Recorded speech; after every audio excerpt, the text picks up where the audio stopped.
বহুদিন ধরে বহু ক্রোশ দূরে, বহু ব্যয় করে বহু দেশ ঘুরে, দেখিতে গিয়াছি পর্বতমালা, দেখিতে গিয়াছি সিন্ধু, দেখা হয় নাই চক্ষু মেলিয়া, ঘর হতে শুধু দুই পা ফেলিয়া, একটি ধানের শীষের উপরে একটি শিশির বিন্দু। এখানে কবি রবীন্দ্রনাথ ঠাকুর বোঝাতে চেয়েছেন যে আমরা আমাদের ঘরের কাছের সৌন্দর্য উপভোগ না করে অনেক সময় অনেক কষ্ট করে অনেক দূর দূরান্তে গিয়ে সৌন্দর্যকে উপভোগ করি। এখানে মূল কথা হচ্ছে আমাদের কাছে যা কিছু থাকে সেগুলোকে আমরা যথাযথ মূল্যায়ন করি না, বরং যেগুলো আমাদের কাছে থাকে না বা দূরে থাকে সেখানে আমাদের সকল আগ্রহ কেন্দ্রীভূত হয়। একইভাবে আমাদের জীবনে আমরা সুখ সফলতার খোঁজার জন্য অনেক দূর দূরান্তে দৌড়াই। যেমন কেউ ভালো ক্যারিয়ার বা অনেক বেশি টাকা পয়সা ইনকামের জন্য অনেক বেশি ছোটাছুটি করি আমরা, অথচ আমাদের জীবনের প্রশান্তিময় ঠিকানাই হচ্ছে আমাদের পরিবার। আমরা যদি আমাদের পরিবার পরিজনদের প্রতি যত্নশীল হই, একটা সুন্দর পরিবার যদি গঠন করি, সেখানে কিন্তু আমরা জীবনের প্রকৃত সুখ প্রশান্তি আত্মিক প্রশান্তি লাভ করতে পারি। অথচ আমরা অনেক সময় টাকা পয়সা ইনকামের নেশায় হচ্ছে অনেক সময় পরিবারের আপনজনগুলোর প্রতি অন্যায় বা হচ্ছে সেভাবে গুরুত্ব না দিয়ে অবহেলা করে। আমার বইয়ে মূলত এই বিষয়টাই তুলে ধরা হয়েছে যে আমরা আমাদের পরিজনদেরকে আমাদের সম্পর্কে আবদ্ধ প্রতিটা মানুষকে যদি যথাযথভাবে মূল্যায়ন করতে পারি, তাহলেই কিন্তু আমরা প্রকৃতভাবে সুখী হতে পারি। সুখী হওয়ার জন্য কমপক্ষে এক মুঠো ভালোবাসা দরকার, যে মুঠো ভালোবাসায় থাকবে নানান কিছু। নারীর পাশে একজন দায়িত্বশীল পুরুষ দরকার, পুরুষের পাশে দরকার একজন বিশ্বাসী আস্থাশীল নারী। জীবনে টাকা পয়সা দিয়ে সব কিছু হলেও ভালোবাসা হয় না। টাকা পয়সায় ভালোবাসা থাকে না, ভালোবাসা থাকে দায়িত্বশীলতায় ও যত্নশীলতায়। জীবনকে সুন্দর ও সার্থক করে গড়ে তুলতে একজন আদর্শ জীবনসঙ্গী প্রয়োজন। সুখে দুঃখে একে অপরের পাশে থাকার নিশ্চয়তা প্রয়োজন। একজন পুরুষের পাশে কোমলমতি ও যত্নশীল স্ত্রী থাকলে জীবনের কঠিন পরিস্থিতি মোকাবেলা করা সহজ হয়ে যায়। একজন স্বামী তার কষ্টের উপার্জনের সবটা পরিবারের জন্য নিঃস্বার্থভাবে ব্যয় করে, স্ত্রীকে আগলে রাখে বটবৃক্ষের মতো করে। দায়িত্ববান স্বামী পেলে স্ত্রীর জীবন সুন্দর ও সুখের হয়ে ওঠে। সম্পর্কে প্রয়োজন একে অপরের প্রতি সমান যত্ন, ভালোবাসা ও সম্মান প্রদর্শন। ভোগবিলাসিতাকে সুখ বলে না, সুখ হলো সেটা যেটা হৃদয়কে প্রশান্তি দেয়। আর এ সুখ নিহিত রয়েছে প্রিয়জনের যত্নে, ভালোবাসায়। সুন্দর স্নিগ্ধ সম্পর্ক মানসিক প্রফুল্লতার অন্যতম উৎস। জন্মের শুরু থেকে মৃত্যু অবধি আপনি আমি আমরা সবাই সম্পর্কে আবদ্ধ থাকি। মানুষ জন্মের শুরুতে পরিবারের উপর নির্ভরশীল থাকে, তারপর পরিবারের আশ্রয়ে বেড়ে ওঠে। একটা বয়সের পরে বিয়ে করে প্রত্যেকে আবার নিজের পরিবার গঠন করে। জীবনসঙ্গী সঙ্গিনী নিয়ে সবার মাঝে থাকে অনেক প্রত্যাশা। স্বামী স্ত্রী একে অপরের কাছে ভালোবাসা, অনুপ্রেরণা, সম্মান, সহযোগিতা আশা করে। বৈবাহিক জীবনে নানান সমস্যার মুখোমুখি হতে হয়। এক্ষেত্রে বিচক্ষণতার সাথে সব দিক খেয়াল রাখতে হয়। স্বামী স্ত্রী বাবা মা সন্তানাদি সহ সুন্দর পরিবার গঠনের মুখ্য ভূমিকা পালন করে স্বামী স্ত্রী। স্বামী স্ত্রীর বোঝাপড়া যত মজবুত হয়, তাদের পরিবারের ভিত্তি তত দৃঢ় হয়। স্বামী স্ত্রী একটা পরিবার গঠনের ফাউন্ডেশন। তাদের উপর নির্ভর করে পারিবারিক সুখ শান্তি। সম্পর্কের মধ্যে সততা, সত্যবাদিতা ও বন্ধুত্বপূর্ণ পরিবেশ খুবই প্রয়োজন। একটা সুন্দর পরিবার, সবার সাথে সুসম্পর্ক আপনাকে জীবনে সুখী করার জন্য যথেষ্ট। অথচ আমরা সম্পর্কগুলোর প্রতি বড্ড উদাসীন। সুখ খুঁজে বেড়াই অন্যত্র। আমরা যা পাই তার প্রতি বরাবরই উদাসীন। যা পাই না তা আমাদের আগ্রহের কেন্দ্রবিন্দুতে থাকে। চলুন একটা উদাহরণ দিয়ে বুঝাই। মনে করুন আপনি দোকানে গিয়ে দুইটি জামা পছন্দ করলেন। একটি জামার দাম আপনার সাধ্যের বাইরে, আরেকটার দাম আপনার সামর্থ্যের মধ্যে। আপনার সামর্থ্যের মধ্যে যে জামা, সেটা আপনি কিনলেন, কিন্তু তারপরও আপনার মন খুশি হবে না। খেয়াল করে দেখবেন আপনার মন পড়ে থাকে সেই জামাটার প্রতি যেটা আপনি কিনতে পারেননি। সেটা কিনতে না পারার কারণে কষ্ট পান। যেটা কিনেছেন সেটার প্রতি খুব একটা ভালো লাগা কাজ করে না। যেটা কিনতে পারেননি সেটার জন্যই মন খারাপ শুরু হয়ে যায়। এই ঘটনার সাথে নিজের মিল খুঁজে পাচ্ছেন? হ্যাঁ, এটাই অধিকাংশ মানুষের বাস্তব চিত্র। একইভাবে আমরা আমাদের সম্পর্কগুলোর দিকেও অমনোযোগী। আমরা ব্যস্ত সে সকল জিনিসের জন্য আফসোস করতে যা আমাদের কাছে নেই। আর এভাবেই একটা সময় জীবন ফুরিয়ে যায় ভুল পথে সুখের তালাশ করতে করতে। অথচ সুখী হওয়ার সবকটা উপাদান ছিল আমাদের কাছেই, আর তা হলো সম্পর্ক। কিন্তু কখনো সেই সুন্দর সম্পর্কগুলো নিয়ে ভাবার সময় আমাদের হয়নি। নিজেকে প্রতিষ্ঠিত করার দৌড়ে আমরা এতটাই ব্যস্ত যে কখনো বাবাকে জিজ্ঞেস করা হয়নি তিনি কেমন আছেন। মায়ের পাশে বসে 10 মিনিট গল্প করার সময় আমাদের হয়নি। কেবল মা বাবা যেদিন কবরের বাসিন্দা হয়ে যায় সেদিন আমাদের বাপাজোরে একটুখানি চিনচিন করে ওঠে। মনটা চায় আরেকবার যদি তাদের ফিরে পেতাম, তাদের দিকে কিছুক্ষণ কেবল চেয়ে থাকতাম, কিন্তু তখন আর সম্ভব না। প্রেমময়ী স্ত্রীকে অবজ্ঞা করে আমরা মুঠোফোনে মেকআপ ভর্তি মিছে সুন্দরীদের দেখতে দেখতে যেদিন বার্ধক্যে উপনীত হই, পাশে থাকা সহধর্মিণীর মলিন চেহারার দিকে তাকিয়ে কেবল আফসোস হয়, কেন যৌবনে তার সাথে প্রেম করিনি, কেন তাকে একটুখানি ভালো আচরণ দেখাইনি, কেন এত দূরত্ব পুষেছিলাম। নিজেকে বড্ড অপরাধী মনে হয়। এত অবহেলার পরও সে কতটা শক্ত করে আমায় ধরে রেখেছে ভেবে আপ্লুত হই। সুখ তো সব তার মাঝেই আছে দেখছি, কিন্তু এখন তো পৃথিবী থেকে বিদায় বেলা চলে এলো। সারা পৃথিবী ঘুরে আমি এতদিন কোন সুখ খুঁজে গেলাম। হ্যাঁ, ঠিক এভাবেই আমরা শেষ সময়ে এসে নিজের ভুলগুলো বুঝতে পারি। আসলে পরিবারই সুখের অফুরন্ত উৎস। পরিবার ও সম্পর্কের প্রতি যত নিবেদিত প্রাণ হতে পারবেন, আপনি ততই সুখী হতে পারবেন। পরিবারেই আমাদের বসবাস, এখানেই রয়েছে সকল সুখের আয়োজন। কেবল সম্পর্কগুলোকে যত্ন করে মশলাপাতি দিয়ে রাখতে হবে, তারপর উপভোগ করতে পারবেন প্রশান্তিময় জীবন। প্রত্যেকটা সম্পর্কের মধ্যেই থাকে এক ধরনের রান্না, যেখানে ভালোবাসা, যত্ন, ধৈর্য ও বিশ্বাসের মিশ্রণেই তৈরি হয় এক অপূর্ব স্বাদ। রান্না যেমনই হোক না কেন, ভালোবাসা ও যত্ন ছাড়া তা আস্বাদনে কমতি থাকে। তেমনি সম্পর্ক, যেখানে প্রত্যেকটা উপাদান সঠিক পরিমাণে থাকা জরুরি। রান্নার মতো সম্পর্কেও প্রথমেই প্রয়োজন হয় কিছু প্রাথমিক উপাদান, যেমন এক টুকরো বিশ্বাস, এক চিমটি শ্রদ্ধা, মুষ্টিমেয় ধৈর্য আর এক গামলা ভালোবাসা। রান্নায় যেমন আগুনের নিয়ন্ত্রণ গুরুত্বপূর্ণ, তেমনি সম্পর্কেও রাগ বা আবেগ নিয়ন্ত্রণ করা জরুরি। প্রথমেই শুরু করি সম্পর্কের প্রধান উপাদান দিয়ে, বিশ্বাস। রান্নায় যেমন পানি চাল দিয়ে ভিজিয়ে রাখতে হয় যাতে সেদ্ধ হলে তা খেতে নরম আর মোলায়েম হয়, তেমনি সম্পর্কের শুরুতেও বিশ্বাসের বীজ বপন করা প্রয়োজন। এই বিশ্বাস সঠিকভাবে গড়ে তুললে সম্পর্কের ভিত্তি মজবুত হয়। তবে রান্নায় যেমন কখনো কখনো পানি বেশি দিলে চাল নরম হয়ে পেস্টের মতো হয়ে যায়, তেমনি সম্পর্কে বিশ্বাসের পরিবর্তে অতিরিক্ত সন্দেহ করলে বিশ্বাস ভেঙে যায়। পরবর্তী ধাপে আসে শ্রদ্ধা। ঠিক যেমন রান্নায় লবণ অপরিহার্য, তেমনি সম্পর্কেও শ্রদ্ধা খুবই গুরুত্বপূর্ণ। রান্নায় লবণের স্বাদ পরিমাণের ওপর নির্ভর করে খাবারের স্বাদ। রান্নায় লবণের সঠিক পরিমাণের ওপর নির্ভর করে খাবারের স্বাদ। লবণ কম হলে যেমন স্বাদ হয় পানসে, তেমনি শ্রদ্ধার অভাবেও সম্পর্ক হয় মলিন ও একঘেয়ে। অন্যদিকে লবণ বেশি হলে যেমন খাবার তেতো হয়ে যায়, তেমনি সম্পর্কেও অতিরিক্ত শাসন বা শ্রদ্ধার অভাব ক্ষতিকর হতে পারে। সঠিক পরিমাণ শ্রদ্ধা রাখলে সম্পর্ক থাকে সুস্বাদু। ধৈর্যকে বলা যেতে পারে সম্পর্কের চূড়া, যা রান্নার আঁচের মতো সম্পর্কটাকে সঠিকভাবে পরিচালনা করে। রান্নায় যেমন সময় লাগে, তেমনি সম্পর্কেও ধৈর্যের প্রয়োজন। কোনো ভালো রান্না দ্রুত সেরে ফেলতে চাইলে যেমন স্বাদ কমে যায়, তেমনি সম্পর্কেও হুট করে পরিপূর্ণতা পায় না। রান্নায় ধৈর্য ধরে সঠিক তাপমাত্রায় সিদ্ধ করলে যেমন খাবার সুস্বাদু হয়, তেমনি সম্পর্কেও ধৈর্য ধরে প্রতিটি মুহূর্ত উপভোগ করতে হয়।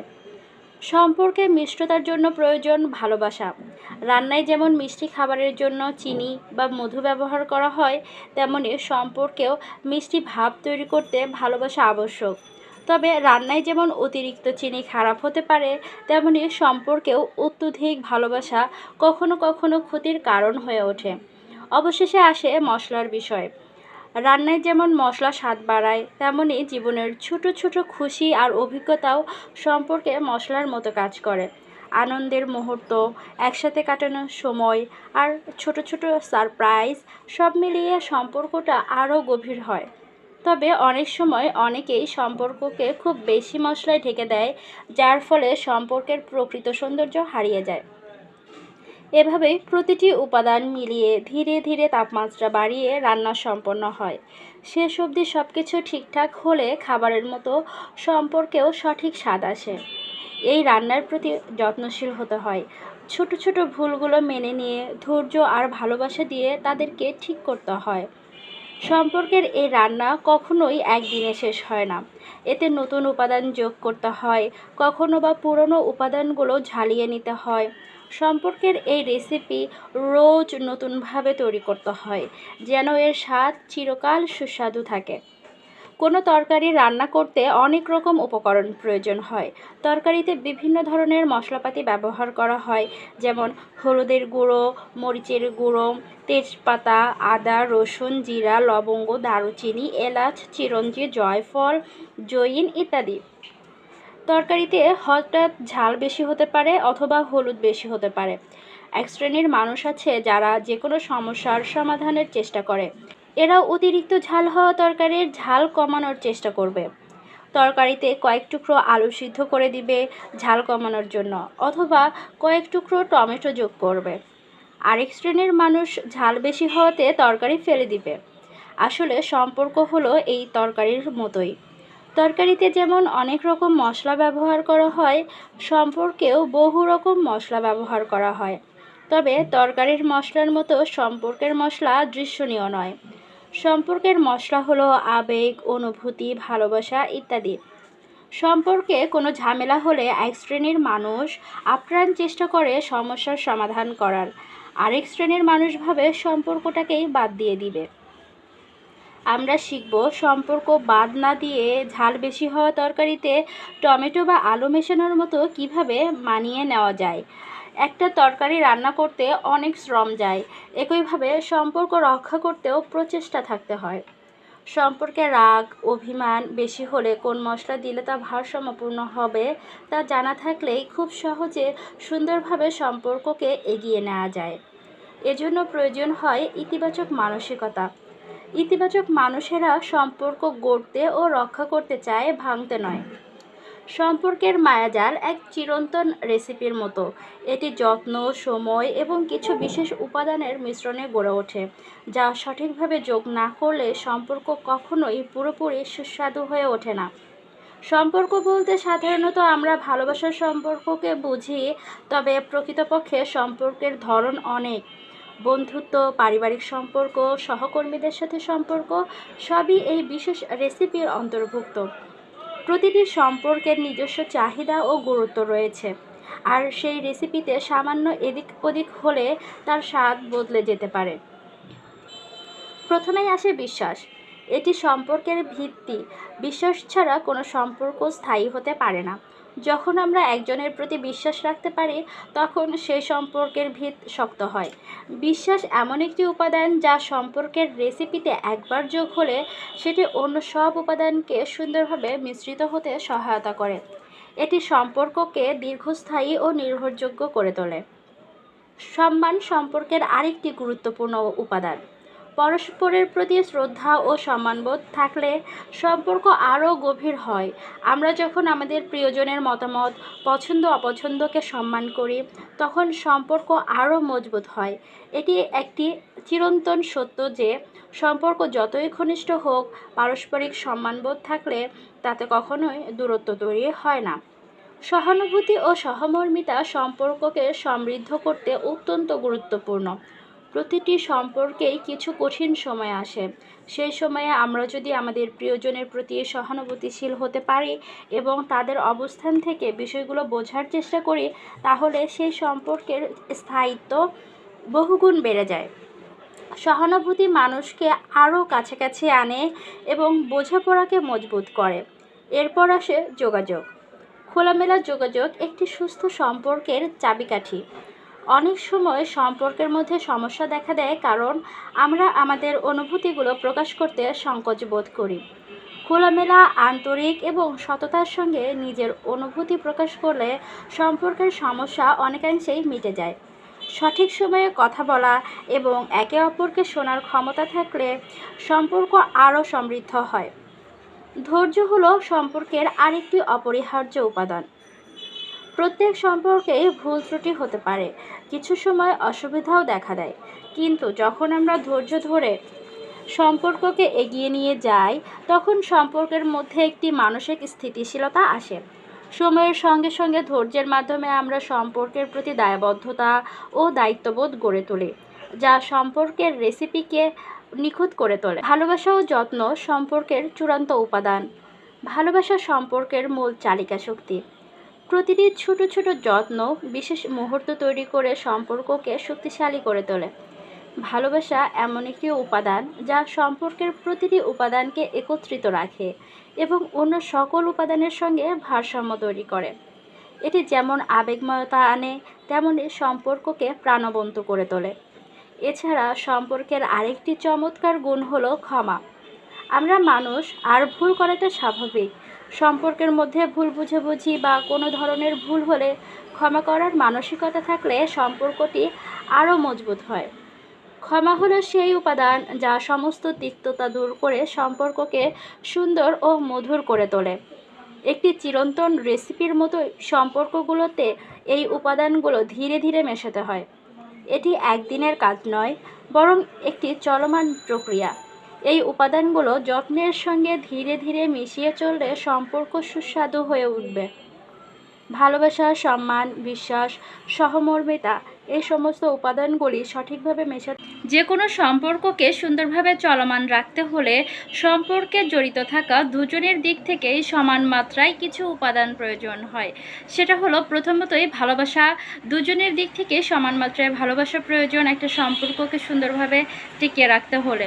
এছাড়াও সমান মাত্রায় প্রয়োজন দায়িত্ববোধ, বিশ্বাস, সময়, ক্ষমাশীলতা, দয়া, মায়া, বন্ধুত্ব, সুন্দর কথা ও আচরণ, ভুল স্বীকার করা, একে অপরকে গুরুত্ব দেয়া, সম্পর্কের একটা মাসিক পর্যালোচনা, তারপর সব ক্ষেত্রে নিজের বিচারক হওয়া, নিজেকে বড় মনে না করা, সুন্দর ও কার্যকরী যোগাযোগ বজায় রাখা, মনোযোগ ও শ্রোতা হওয়া, একে অপরকে উপহার দেওয়া, প্রশংসা করা, বিচক্ষণতা, রাগ নিয়ন্ত্রণ করা ও প্রতিশোধপরায়ণ না হওয়া। সম্পর্ক হলো রেলগাড়ির মতো।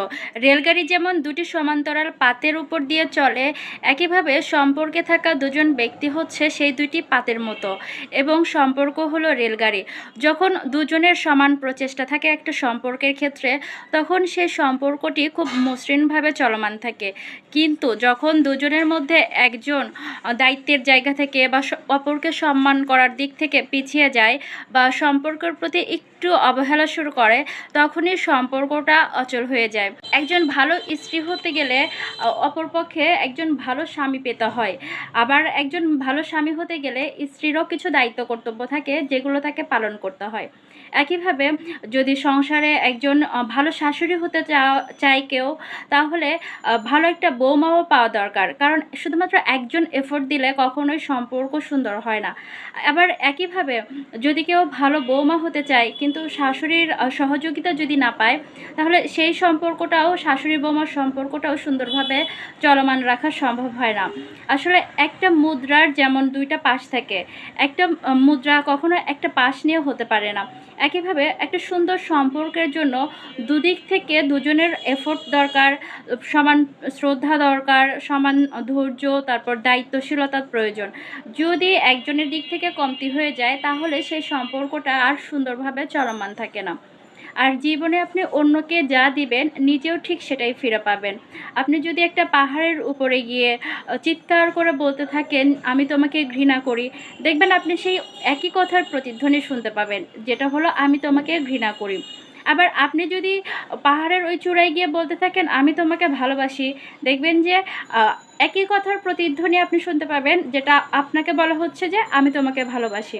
আসলে জীবনটা এমনই, আমরা অন্যকে যেটা দেই সেটাই আমাদের জীবনে প্রতিধ্বনি হয়ে ফিরে আসে। তাই অন্যের কাছ থেকে সম্মান পেতে হলে তাকে সম্মান করতে হয়।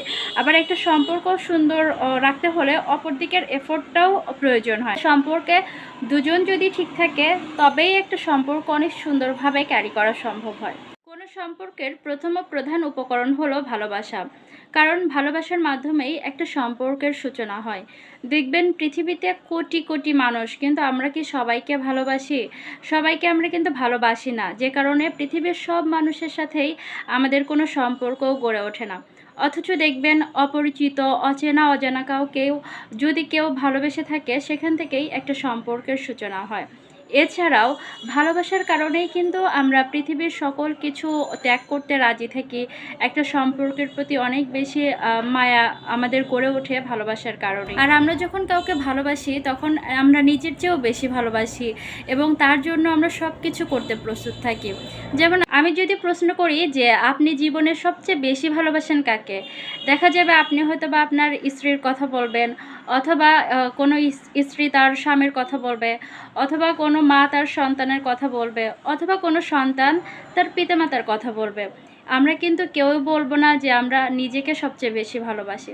তাহলে এই যে দেখুন, আমরা অন্যকে ভালোবাসি বা যাকে ভালোবাসি তার জন্য সব কিছু করতে প্রস্তুত থাকি এবং তাকে এতটাই ভালোবাসি যে আমরা হচ্ছে নিজের চেয়েও তার নামটাই আগে স্মরণ করি। তো একটা সম্পর্কের মূল উপাদানটাই হচ্ছে এই ভালোবাসা। যেখানে এই ভালোবাসাটা থাকবে না, সেখানে ওই সম্পর্ক কখনো টেকসই হবে না। সম্পর্কের অন্যতম উপাদান হচ্ছে দায়িত্ববোধ। ভালোবাসার মাধ্যমে একটা সম্পর্কের সূচনা ঘটে, কিন্তু সেই সম্পর্ক টিকে থাকে বা সেই ভালোবাসার বহিঃপ্রকাশ ঘটে মূলত দায়িত্ববোধের মাধ্যমে। মনে করুন আপনাকে কেউ বলছে সে আপনাকে ভালোবাসে এবং তার সাথে আপনি যদি নৌকা ভ্রমণে বের হন এবং মাঝ নদীতে যদি আপনি পড়ে যান, সে কিন্তু আপনাকে বাঁচানোর জন্য আপ্রাণ চেষ্টা করবে, কারণ সে আপনাকে ভালোবাসে এবং আপনাকে বাঁচানো তার দায়িত্ব। এই যে আপনাকে বাঁচানোর সে এত চেষ্টা করছে, তার দায়িত্ব সে পালন করছে, এর মাধ্যমেই কিন্তু এটা সত্যতা প্রমাণিত হয় যে সে আপনাকে সত্যিই ভালোবাসে। কিন্তু যদি এমন হয় যে আপনি যার সাথে নদী ভ্রমণে বের হলেন, সে হচ্ছে আপনাকে বাঁচানোর কোনো রকম চেষ্টা করলো না, শুধু নৌকায় বসে থেকে বলতে থাকলো আমি তোমাকে ভালোবাসি, আমি তোমাকে ভালোবাসি, তাহলে কি সে আদৌ আপনাকে ভালোবাসে? নিশ্চয়ই না। তো ভালোবাসা এবং দায়িত্ব একে অপরের সাথে সম্পর্কিত। যেখানে দায়িত্ববোধের বাস্তবায়ন ঘটে না, সেখানে ভালোবাসাটা আসলে মিথ্যা বা মেকি। একটা সম্পর্কে ভালোবাসা যেমন থাকে, তেমনই থাকে একে অপরের প্রতি দায়িত্ববোধ। যারা দায়িত্বগুলো সম্পর্কে সচেতন থাকে, যথাযথভাবে পালন করে, তারাই আসলে স্বচ্ছভাবে অপরকে ভালোবাসতে জানে। কোনো সম্পর্কের ভিত্তি বা প্রাণ হলো বিশ্বাস। কারণ কোনো সম্পর্কে যদি বিশ্বাস না থাকে তাহলে সেই সম্পর্কটাও ফিকে হয়ে যায়, অনেকাংশে সেই সম্পর্কটা ধ্বংস হয়ে যায়। আর বিশ্বাসের অভাব যদি কোনো সম্পর্কে থাকে, সেই সুযোগটা সবচেয়ে বেশি নেয় তৃতীয় ব্যক্তি। যে কোনো সম্পর্কে একে অপরের প্রতি বিশ্বাস থাকাটা খুবই প্রয়োজন। হতে পারে সেটা স্বামী স্ত্রীর সম্পর্ক, হতে পারে সেটা বন্ধুত্বের সম্পর্ক, বা মা বাবার সাথে সন্তানের সম্পর্ক। মনে করুন আপনার বান্ধবীর সাথে আপনার সম্পর্কে বিশ্বাসের মাত্রাটা খুবই ক্ষীণ, তখন দেখবেন অন্য কেউ এসে আপনার বান্ধবীর নামে যদি আপনার কাছে মিথ্যা চর্চাও করে বা বলে যে সে আপনার নিন্দা করেছে, বা যে কোনো ধরনের সম্পর্কে ফাটল লাগানোর চেষ্টা যদি করে থাকে, আপনি কিন্তু খুব সহজেই তার সেই কথাটি বিশ্বাস করবেন এবং আপনাদের এই সম্পর্ক থেকে আপনি বের হয়ে যাবেন। একইভাবে স্বামী স্ত্রীর সম্পর্কেও যখন বিশ্বাসের অভাব হয়, তখন দেখবেন সেটা পারিবারিক ব্যক্তিবর্গ বা বন্ধু মহলের কেউ বা অপরিচিত কেউ যদি একবার সেটা বুঝতে পারে যে এই সম্পর্কে বিশ্বাসের ঘাটতি রয়েছে, তারা সুযোগ নিয়ে নানাভাবে এই সম্পর্কটাকে ভাঙার জন্য উস্কানিমূলক কাজকর্ম করে এবং খুব বেশি সম্ভাবনা থাকে যে সম্পর্কে থাকা ব্যক্তিরা সেই ফাঁদে পা দেয় এবং নিজেদের সুন্দর একটা সম্পর্ক হারিয়ে ফেলেন শুধুমাত্র বিশ্বাসের অভাবে। তাই যে কোনো সম্পর্কের প্রাণ বা ভিত্তিমূলই হচ্ছে বিশ্বাস। সম্পর্কের ক্ষেত্রে ক্ষমা, দয়া ও মায়া, এই তিনটি খুবই গুরুত্বপূর্ণ উপাদান। আর এই তিনটির মিশ্রণে একটা সম্পর্ক হয়ে ওঠে সজীব এবং প্রাণবন্ত। ক্ষমা একটি মহৎ গুণ। আর আমরা কিন্তু কোনো মানুষই ভুলের ঊর্ধ্বে নয়। আমাদের যে কারো দ্বারা যে কোনো সময় যে কোনো ভুল হয়ে যেতে পারে। সেক্ষেত্রে আমরা কিন্তু সবসময় অন্যের কাছ থেকে ক্ষমাটা আশা করি। তো একইভাবে অন্য কেউ যদি আমাদের সাথে কোনো ভুল করে থাকে বা অন্যায় করে থাকে, সেক্ষেত্রে আমাদেরও উচিত তাকে ক্ষমা করে দেওয়া। আর ক্ষমাশীলতা সম্পর্কের মজবুত বন্ধনে সাহায্য করে। এছাড়া ক্ষমা যে শুধু অন্যের প্রতি মহানুভবতা প্রকাশ করে তাই নয়, ক্ষমার মাধ্যমে সবচেয়ে বেশি লাভবান হওয়া যায় নিজে। দেখবেন অন্যের প্রতি যখন আমরা কোনো রাগ ক্ষোভ পুষে রাখি, তখন আমাদের মনটা অস্থির থাকে বা আমরা আমাদের দৈনন্দিন কাজকর্মে কিন্তু মনোযোগ দিতে পারি না। কিন্তু যখনই আমরা অন্যকে ক্ষমা করে দিব, সেই তিক্ত বিষয়গুলো ভুলে যাব, তখন আমরা আমাদের জীবনের পরবর্তী কাজটা আরও সুন্দরভাবে করতে পারবো। তাই ক্ষমার চর্চা করা উচিত। আর দয়া যে কোনো সম্পর্ককে সংবেদনশীল ও কোমল করে তোলে। দয়া হচ্ছে মানবিকতাপূর্ণ একটি গুণ। যে মানুষটা খুব বেশি মানবিক, তার মধ্যে দয়া মায়া এই গুণগুলো থাকে। আর সম্পর্কে থাকা দুজন ব্যক্তির মধ্যে যদি দয়া এবং মায়া থাকে, তাহলে ওই সম্পর্কে অনেক অনাকাঙ্ক্ষিত ঝামেলা থেকে মুক্ত থাকে। আর মায়া হচ্ছে এমন একটা জাদু যেটা আজীবন সম্পর্ককে বেঁধে রাখে। আমাদের গঠনগত শারীরিক সৌন্দর্য কিন্তু আজীবন থাকে না, কিন্তু একটা সম্পর্ককে আজীবন সুন্দর করে রেখে দেয় এই মায়া নামক মশলা। যে কোনো সম্পর্কে ক্ষমার উদাহরণ বা দৃষ্টান্ত এমন হওয়া উচিত যে আমরা যখন চালনি দিয়ে কোনো কিছু ছাঁকি, তখন কিন্তু অপ্রয়োজনীয় জিনিসগুলো আমরা চালনিতে রেখে ফেলে দেই, আর ভালো দিকগুলো আমরা নিজেরা কাজের জন্য ব্যবহারের জন্য সংরক্ষণ করি। একইভাবে আমরা যদি প্রিয় মানুষগুলোর ভুল ত্রুটিগুলো চালনি দিয়ে ছেঁকে ফেলে দেই এবং মনের মধ্যে রেখে দেই তার ভালো দিকগুলো, এবং সম্পর্কের টানাপোড়েনের সময় তার ভালো দিকগুলো যদি স্মরণ করি, তাহলে কিন্তু আমরা সহজেই তাকে ক্ষমা করতে পারবো। তার প্রতি দয়া ও মায়া তৈরি হবে। আর এই গুণটি যদি সম্পর্কে থাকা উভয়েই লালন করতে পারে, তাহলে ওই সম্পর্কটা কিন্তু অনেক বেশি সুন্দর হয়ে উঠবে। এবং সে সম্পর্কটা হতে পারে স্বামী স্ত্রীর সম্পর্ক, হতে পারে বন্ধুত্বের সম্পর্ক, হতে পারে কর্মক্ষেত্রে কলিগের সাথে সম্পর্ক। যে কোনো সম্পর্কেই আমরা যদি একজন মানুষ হিসেবে অপর মানুষের প্রতি দয়া, ক্ষমা, তারপর মায়া, এই মানবিক চর্চাগুলো রাখতে পারি, সবশেষে আমরা নিজেকে মানবিক মানুষ হিসেবে গড়ে তুলতে পারবো। কোনো সম্পর্ক সুন্দরভাবে বজায় রাখার ক্ষেত্রে সবচেয়ে বেশি প্রয়োজন হলো একে অপরকে পর্যাপ্ত সময় দেওয়া। কিন্তু বর্তমান জীবনে আমরা এতটাই ব্যস্ত যে আমাদের সময়গুলোকে আমরা অযথা নষ্ট করি ফেসবুক স্ক্রল করতে করতে। এর মাধ্যমে কিন্তু আমাদের চোখের ক্ষতি হয়, মানসিক স্বাস্থ্যের অবনতি ঘটে। এটা বাদ দিয়ে আমরা যদি আমাদের সময়গুলো পরিবারের সাথে কাটাই, তাহলে কিন্তু আমাদের মনটা প্রফুল্ল থাকে। দেখবেন যে যে কোনো হতাশায় বা উদ্বিগ্নতায় পরিবারের মানুষগুলোর সাথে কিছুক্ষণ গল্প করলে কিন্তু আমাদের মনটা ফ্রেশ লাগে। বিশেষ করে আমরা যখন মায়ের কণ্ঠ শুনি, বাবার কণ্ঠ শুনি, তাদের সাথে কিছুক্ষণ সময় কাটাই, ওই সময়টুকু দেখবেন আমাদের জীবনের মানসিক চাপগুলো কম অনুভূত হয়। কিন্তু যখনই আমরা এই যে মোবাইল ফোন বা ফেসবুক স্ক্রল করতে থাকি, আমাদের জীবনের সমস্যাগুলো কিন্তু আরও বেশি মনে হতে থাকে, আমাদের মাঝে একাকিত্ব তৈরি হয়। তো যে কোনো সম্পর্কে যদি পর্যাপ্ত সময় দেওয়া না হয়, তাহলে অপরজনের মনে একাকিত্ব বা অবসাদ তৈরি হয়। একজন স্ত্রী চায় অফিস শেষে বা সারাদিনের ক্লান্তি শেষে স্বামী তাকে সময় দিক। একজন স্বামীও চায় যে সারাদিনের ক্লান্তি শেষে বাসায় ফেরার পরে স্ত্রী তার সেবা যত্ন করুক। একইভাবে একজন ছোট্ট শিশুও চায় যে তার মা বাবাদের সাথে খেলাধুলা করুক। তারপর দাদা দাদি চায় যে তার নাতি হচ্ছে তার সাথে খেলাধুলা করুক বা গল্প করুক। বার্ধক্যে বাবা মা চায় তার সন্তানরা এসে তার পাশে 5 মিনিট বসুক, কিছুক্ষণ তার খোঁজখবর নিক, সারাদিন তার কেমন কাটলো। কিন্তু এই চাওয়াগুলো আমরা শূন্যতায় মিলিয়ে দিচ্ছি সারাদিন মোবাইল ফোনে ব্যস্ত থেকে। এই মোবাইল ফোনকে দূরে সরিয়ে আমরা যদি আমাদের সময়গুলোকে ইউটিলাইজ করতে পারি, এগুলোকে যথাযথভাবে ব্যবহার করতে পারি, তাহলে দেখা যাবে আমাদের বাবা মার সাথে আমাদের সম্পর্কগুলো সুন্দর হবে। তারপর এই যে ছোট্ট শিশু মোবাইল নিয়ে ব্যস্ত থাকে, সেই মোবাইলের আসক্তি থেকে দূরে সরে যখন দাদা দাদি বা মা বাবার সাথে সুন্দর সময় কাটাবে, সেক্ষেত্রে তার মানসিক বিকাশটা সুন্দর হবে। তার হচ্ছে মোবাইল ফোনে আসক্ত থেকে যে রোগগুলো হওয়ার সম্ভাবনা থাকে সেই ঝুঁকি থেকে সে মুক্ত হবে। এছাড়া একে অপরকে সময় দেওয়ার মাধ্যমে স্বামী স্ত্রীর সম্পর্কগুলো সুন্দরভাবে গড়ে উঠবে আর সম্পর্কের ভিত্তি মজবুত হবে। তাই যে কোনো সম্পর্কে পর্যাপ্ত সময়টা আমাদের দেওয়া প্রয়োজন এবং আমাদের একটা তালিকা তৈরি করা প্রয়োজন যে আমাদের সময়গুলোর ক্ষেত্রে কে অগ্রাধিকার রাখে, মোবাইল ফোন নাকি আমাদের আপনজনেরা। পরিবারগুলোতে বন্ধুত্বপূর্ণ পরিবেশ গড়ে তোলা প্রয়োজন।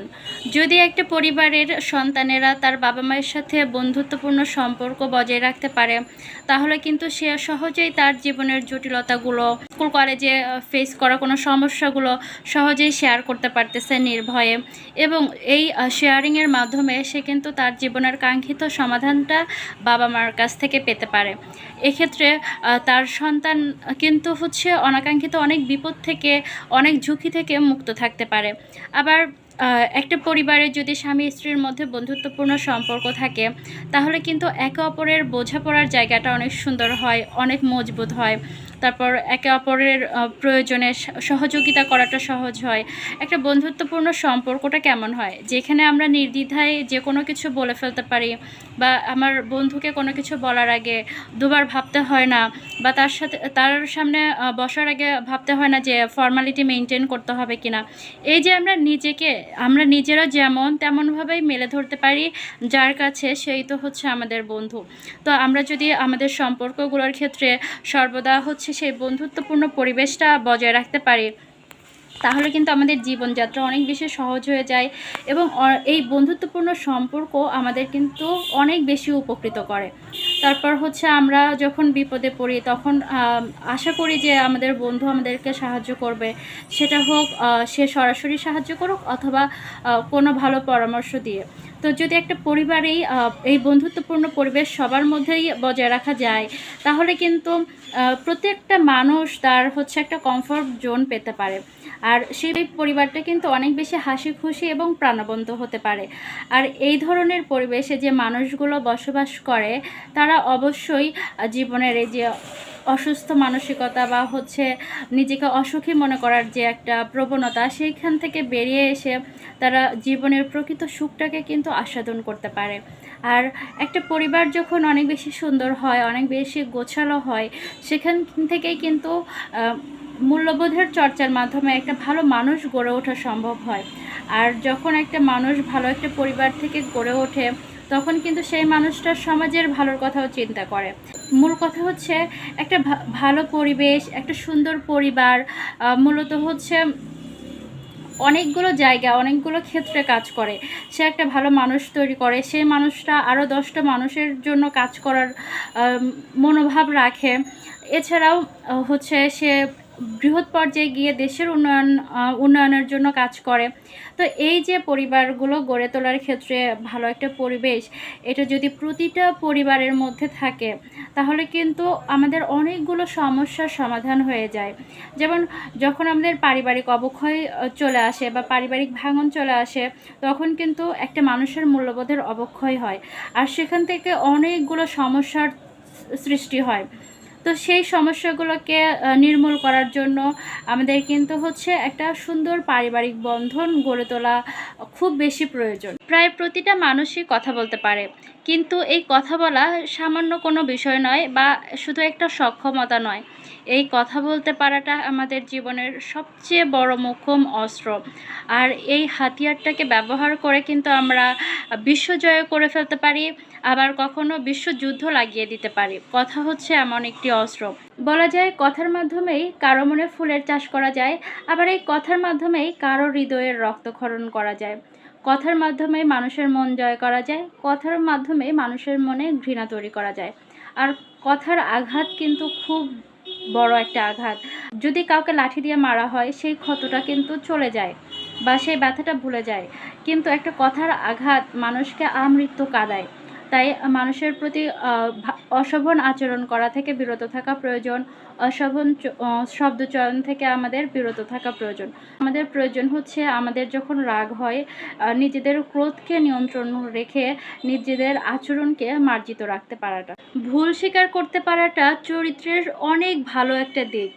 আর এই ভুল স্বীকার করতে যে পারে সে আসলে নিজেকে সংশোধনের বা শুধরানোর সুযোগটাও পেয়ে যায়। আমরা মানুষ মাত্রই ভুল, কিন্তু আমরা যদি নিজেদের ভুল স্বীকার না করি বা সবসময় মনে করি যে আমরা ভুল হতেই পারি না, আমাদের সব কাজ সঠিক, আমাদের সব কথা সঠিক, তাহলে আমরা এভাবে অহংকারী হয়ে যাই। আর যে মানুষ নিজের ভুল স্বীকার করতে পারে, ক্ষমা চাইতে পারে, সরি বলতে পারে, সে আসলে নিজেকে আরও উন্নত করার জন্য প্রচেষ্টা করতে পারে। নিজের ভুল নিজে স্বীকার করতে পারা, এটা কিন্তু একটা সম্পর্ক সুন্দর রাখার জন্য খুব বেশি প্রয়োজন।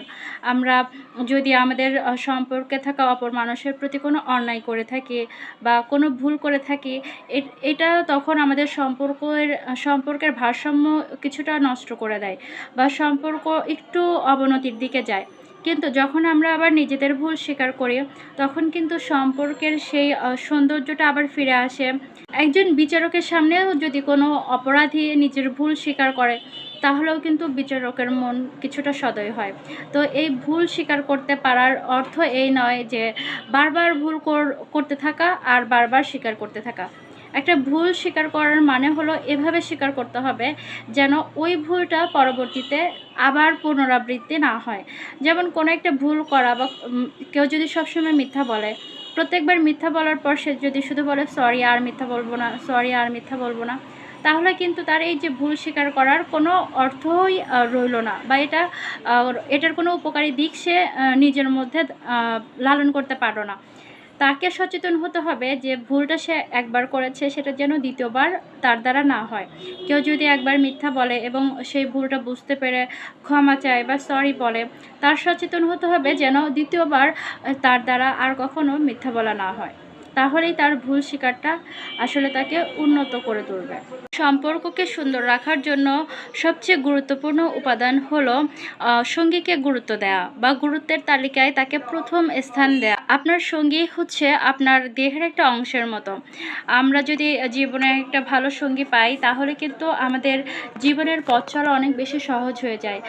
জীবনের কঠিন সময়ে বা কোনো বিপদে সে আমাদেরকে মানসিক সাপোর্ট দিতে পারে, তারপর হচ্ছে এই সমস্যার সমাধানের জন্য পরামর্শ দিতে পারে।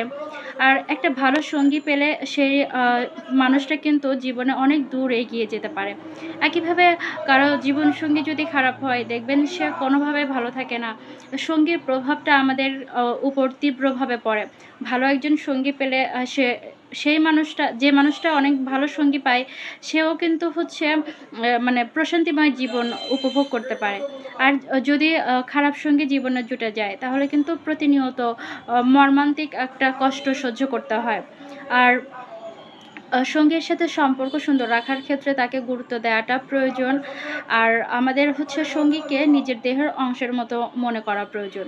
যেমন আমাদের হচ্ছে যদি ২ টা পায়ের উদাহরণ দেই, আমরা যখন হাঁটি তখন কি আমরা কখনো এভাবে ভাবি যে আমি ডান পাকে বেশি ভালোবাসবো, বাম পাকে বাসবো না? এরকম যদি হয়, সাপোজ কেউ হচ্ছে শুধু ডান পাকে বেশি ভালোবাসে, তো সে হচ্ছে বাম পাকে ভালোবাসে না। সেই মানুষটা কি শুধু ওই ডান পা দিয়ে সারা জীবন চলতে পারবে? নাকি তার বাম পায়েরও প্রয়োজন হবে? একইভাবে সঙ্গী হচ্ছে আমাদের দেহের অঙ্গের মতো। যদি তাকে আমরা যথাযথ মূল্যায়ন করি, তাহলে দেখবেন এই যে ২ পা দিয়ে আমরা যেমন চললে আমাদের জীবন সহজ হয়, একইভাবে সেই সঙ্গীকে যখন আমরা গুরুত্ব দিব, আমাদের জীবনের পথ চলাটা এত বেশি মসৃণ হয়ে যাবে।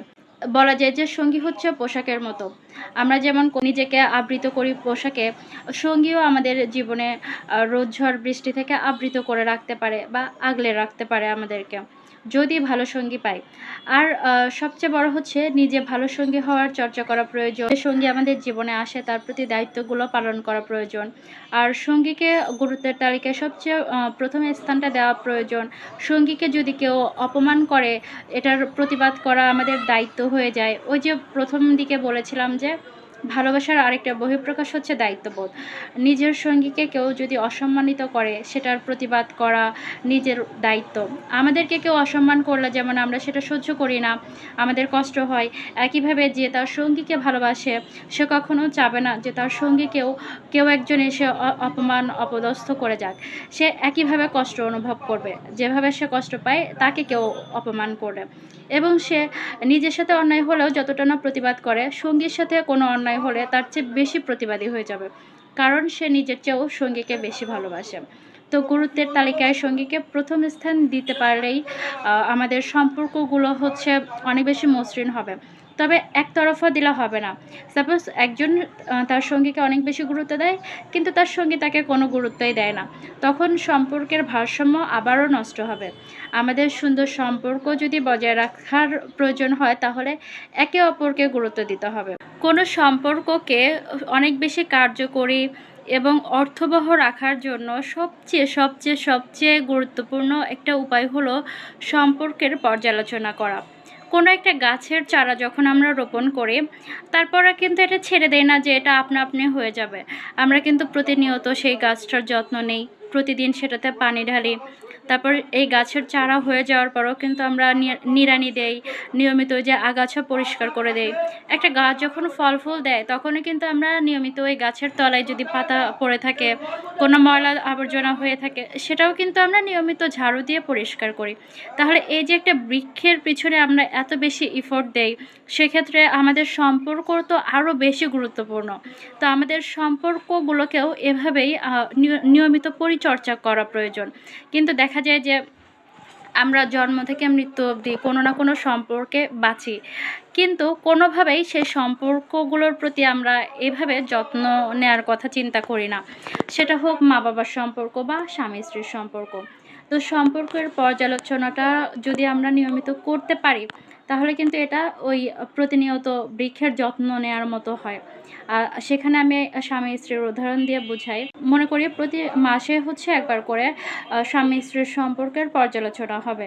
তো এক্ষেত্রে শুরুতেই স্ত্রী বা স্বামী একে অপরের প্রতি কৃতজ্ঞতা প্রকাশ করতে পারে, বা বিগত ১ মাস তারা যে ভালো ভালো মুহূর্তগুলো কাটিয়েছে, একজনের প্রতি আরেকজনের আচরণের যে দিকগুলো ভালো লেগেছে সে দিকগুলোর প্রশংসা করতে পারে।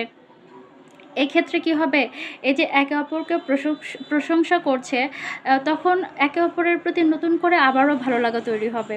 বা স্বামী যখন স্ত্রীর কোনো একটা ভালো দিক প্রশংসা করে বলবে, তখন স্ত্রী চাইবে যে সেই কাজটা আরও বারবার করতে, যাতে স্বামী তাকে এভাবেই হচ্ছে তার প্রতি কৃতজ্ঞ থাকে।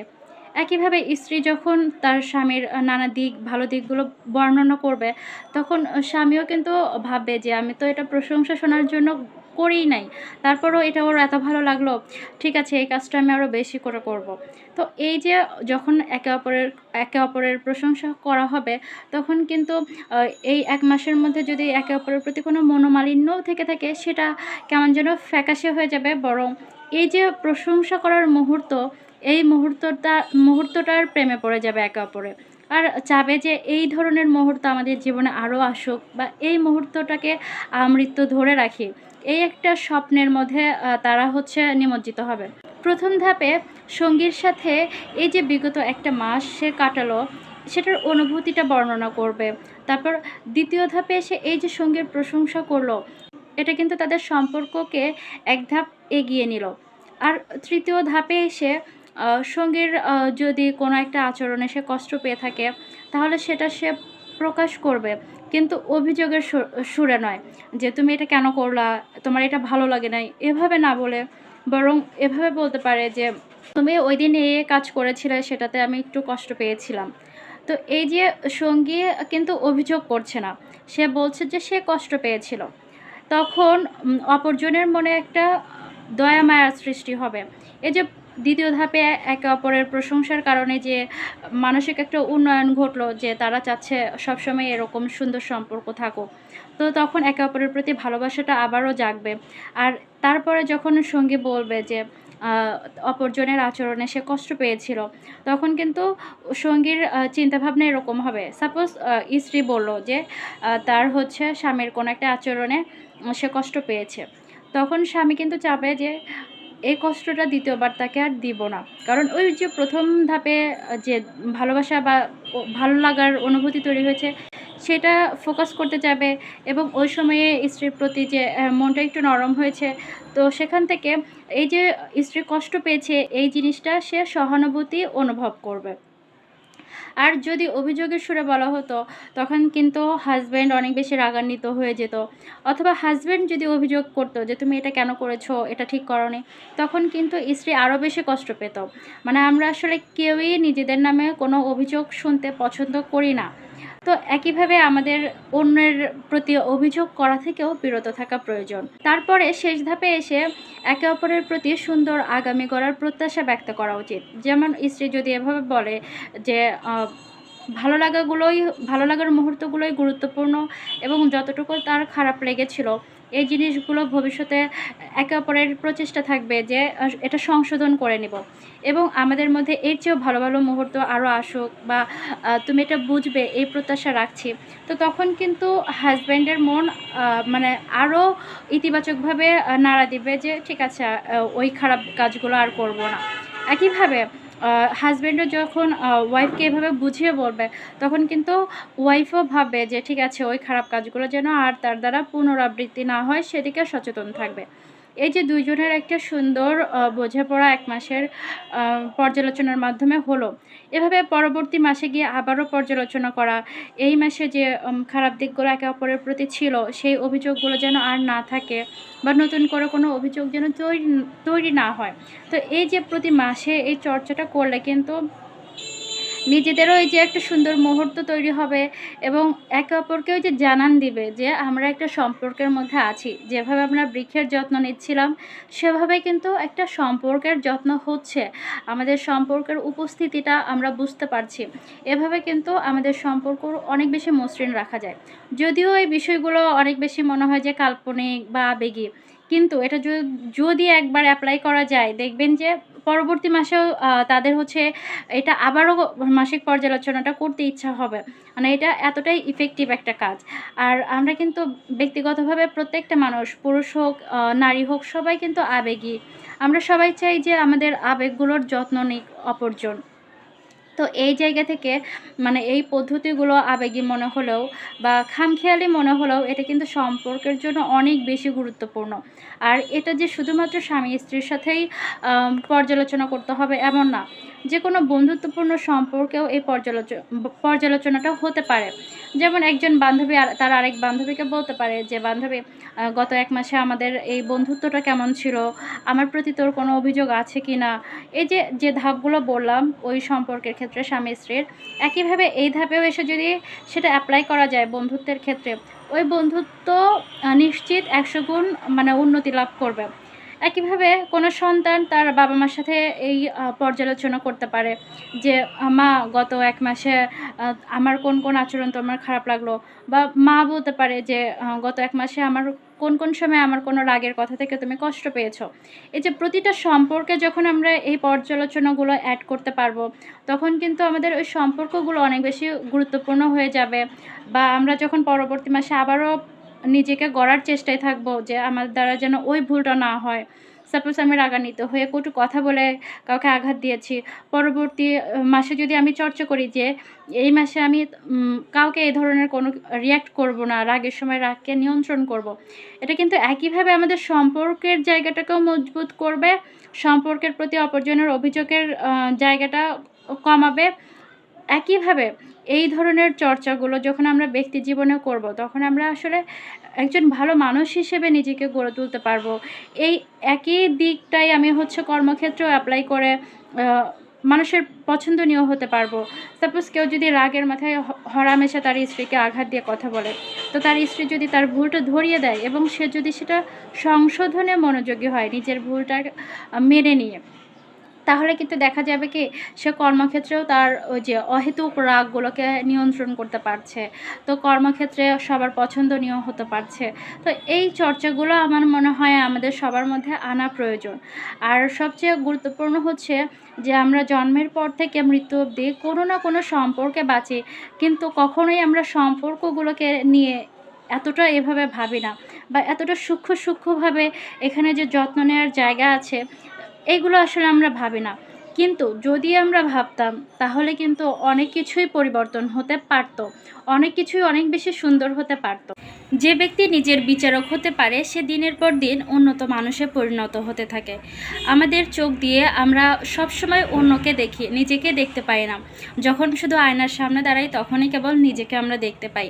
একইভাবে আমাদের এই চোখ দিয়ে আজীবন আমরা সবসময় শুধু অন্যের ভুল ধরে আসি, অথচ নিজের ভুলগুলো আমরা দেখতেই পাই না বলা যায়। কিন্তু যে ব্যক্তি নিজের ভুলগুলো দেখতে পারে, নিজের বিচারক হতে পারে, সেই নিজেকে সংশোধন করার সুযোগ পায়। আর পৃথিবীতে যে কোনো অন্যায়ের জন্য আদালত বা বিচারের ব্যবস্থা থাকলেও সেই ব্যক্তিকে কিন্তু সংশোধন করা সম্ভব হয় না, যতক্ষণ না কোনো ব্যক্তি নিজেকে পরিবর্তন করার সিদ্ধান্ত নেয়। আর একজন ব্যক্তি ঠিক তখনই নিজেকে পরিবর্তন করার সিদ্ধান্ত নেয়, যখন সে নিজের ভুলগুলো উপলব্ধি করতে পারে, সেগুলো পরিবর্তন করার প্রয়োজনীয়তা অনুভব করতে পারে। এর জন্যই বলা হয় যে সবচেয়ে বড় আদালত হচ্ছে মানুষের বিবেক। এই বিবেক যখন জাগ্রত হয়, তখন অনেক মানুষই অন্যায় পথ থেকে সরে আসে এবং নিজের মধ্যে ভালোর চর্চা করা শুরু করে।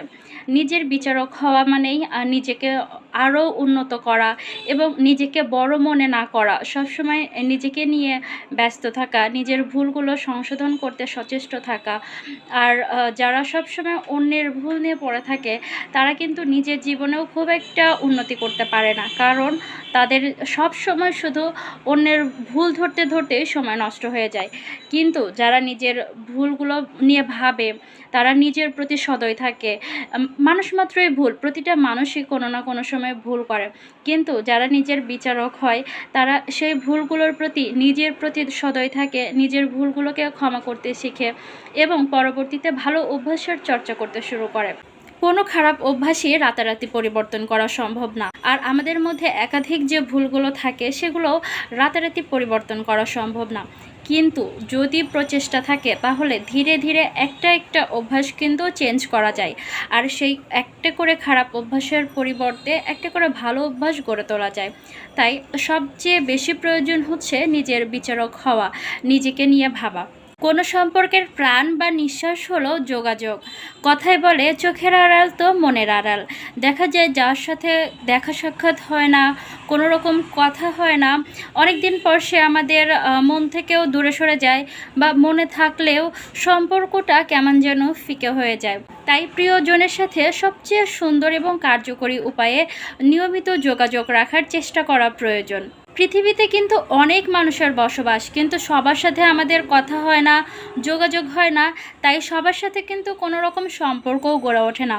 কেবল আমরা তাদের সাথে যোগাযোগ রক্ষা করে চলি, যারা আমাদের খুব কাছের বা যাদেরকে আমরা খুব বেশি গুরুত্ব দিয়ে থাকি আমাদের জীবনে, তাদের সাথেই আমরা যোগাযোগ রক্ষা করে চলি। আমি যদি যোগাযোগের এই বিষয়টি একটা উদাহরণ দিয়ে বোঝাই, তাহলে আপনি মনে করুন কোনো একটা আলোচনা সভায় গিয়েছেন এবং সেই সভায় গিয়ে আপনার ডান পাশে এবং বাম পাশে থাকা দুজন ব্যক্তির সাথে কিছুক্ষণ কথা বললেন।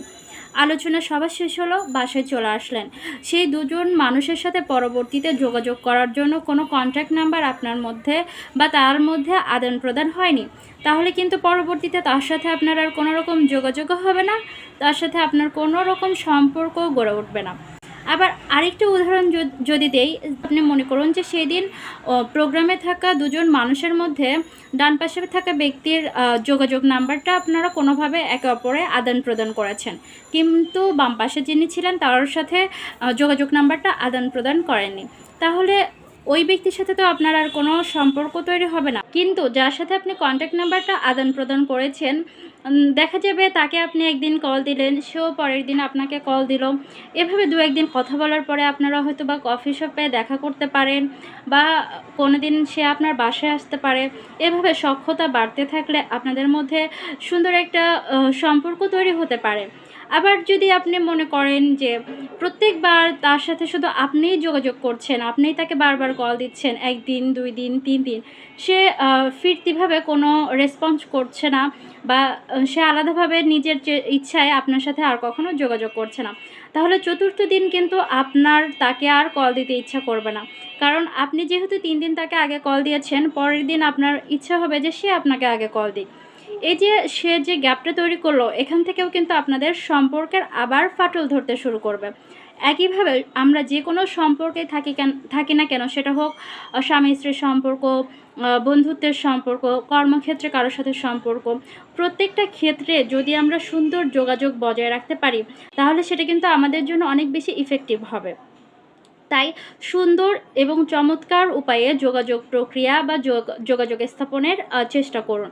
এবং এক্ষেত্রে আপনি ভালো ভালো কিছু বই পড়তে পারেন, বা মানুষের সাথে কিভাবে কথা বলতে হয় সে বিষয়ে কোনো কোর্স করতে পারেন, বা এ বিষয়ক এখন অনেক বই পাওয়া যাচ্ছে, সেই বইগুলো পড়তে পারেন। কারণ যোগাযোগের অন্যতম মাধ্যমে হচ্ছে কথা বলা।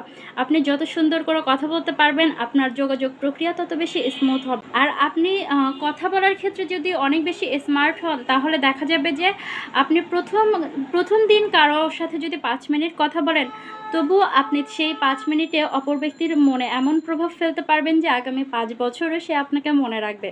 কিন্তু আপনি যদি এই যোগাযোগ স্কিলের মধ্যে অদক্ষ হয়ে থাকেন, তাহলে আপনি কখনো যদি একটা মানুষের সাথে প্রথম পরিচয়ে 5 ঘন্টাও একসাথে থাকেন, তারপরও সেই মানুষটার আপনাকে নিয়ে কোনো আগ্রহ তৈরি হবে না, বা আপনার সাথে যোগাযোগ রাখার মতো কোনো ইচ্ছা তার তৈরি হবে না। তাই কিভাবে সুন্দর করে কথা বলতে হয়, বা কোন কোন সেক্টরে কিভাবে যোগাযোগটা মেনটেন রাখা যায়, ব্যক্তিগত সম্পর্কের ক্ষেত্রে হাজব্যান্ড ওয়াইফের যোগাযোগ প্রক্রিয়াটা কীরকম হলে ভালো হয়, বাবা মায়ের সাথে কিভাবে যোগাযোগ করলে ভালো হয়, সন্তানের সাথে কিভাবে যোগাযোগ করলে, কিভাবে কথা বললে সে ভালো কিছু শিখতে পারে বাবা মায়ের কাছ থেকে, প্রত্যেকটা বিষয়ে যদি খুব সূক্ষ্ম বা খুব সুনিপুণভাবে যত্নশীল হন, তাহলেই দেখবেন যে আপনার যোগাযোগ প্রক্রিয়াটা অনেক বেশি সুন্দর হচ্ছে। এবং এই যোগাযোগ দক্ষতা থাকার কারণে আপনার সম্পর্কগুলো অনেক বেশি মসৃণ হচ্ছে, এবং কর্মক্ষেত্রে অনেকটা এগিয়ে থাকবেন অন্যদের চেয়ে। আপনি কারোর সঙ্গে বেশ কিছুক্ষণ যাবৎ কথা বলছেন আর দেখছেন সে মোবাইল স্ক্রল করতে ব্যস্ত। আপনার কথায় কখনো হুঁ হাঁ বলে রেসপন্স করছে, কিন্তু তার মনোযোগ সম্পূর্ণই হচ্ছে মোবাইলের স্ক্রিনের দিকে। সে মাথাটা এবং চোখ ঝুঁকে আছে তার মোবাইল স্ক্রিনের দিকে, আপনার দিকে তাকাচ্ছে না, বা আপনি যে মনোযোগটা তার কাছ থেকে আশা করছেন, বা যেভাবে তাকে শ্রোতারূপে চাচ্ছেন, সেটা পাচ্ছেন না। তখন আপনার কেমন লাগবে? অবশ্যই আপনার খুবই বিরক্ত হবে। তো একইভাবে যখন আপনার সাথে কেউ কথা বলতে আসে, আপনিও যদি সেইম আচরণটা করেন, অপরজনও আপনার প্রতি খুবই বিরক্ত হবে। আর এই ধরনের আচরণ সম্পর্কের ফাটল ধরানোর জন্য ভূমিকা রাখে। আমরা প্রত্যেকেই, নারী হই বা পুরুষ হই, আমরা চাই আমাদের কথাগুলো আমাদের প্রিয় মানুষ মনোযোগ দিয়ে শুনুক। আমরা আমাদের বন্ধুর সাথে কথা বললে আমরা আশা করি বন্ধু আমাদের কথার গুরুত্ব দিক, এবং কিছুক্ষণ সে আমাকে সময় দিক, আমার কথাগুলো শুনুক। এই যে অপরকে মনোযোগ দিয়ে শোনা, ভালো শ্রোতা হওয়া, এটা যে কোনো সম্পর্ক রক্ষার জন্য খুব বেশি গুরুত্বপূর্ণ ভূমিকা পালন করে। আপনি যখন প্রিয়জনের চেয়েও মোবাইল ফোনকে বেশি গুরুত্ব দিবেন, তখন অবশ্যই আপনার সেই প্রিয়জনের স্থানটা দখল করবে মোবাইল ফোন, এবং সেই প্রিয়জনের স্থানটা অনেকটা দূরে চলে যাবে, আপনাদের মধ্যে দূরত্ব সৃষ্টি হবে। তাই মোবাইল ফোনের চেয়েও বেশি গুরুত্ব দেওয়া উচিত আমাদের সম্পর্কে থাকা প্রতিটি মানুষকে, সেটা হোক বাবা মা, হোক আমাদের হাজব্যান্ড ওয়াইফের সম্পর্কে, হোক আমাদের সন্তান।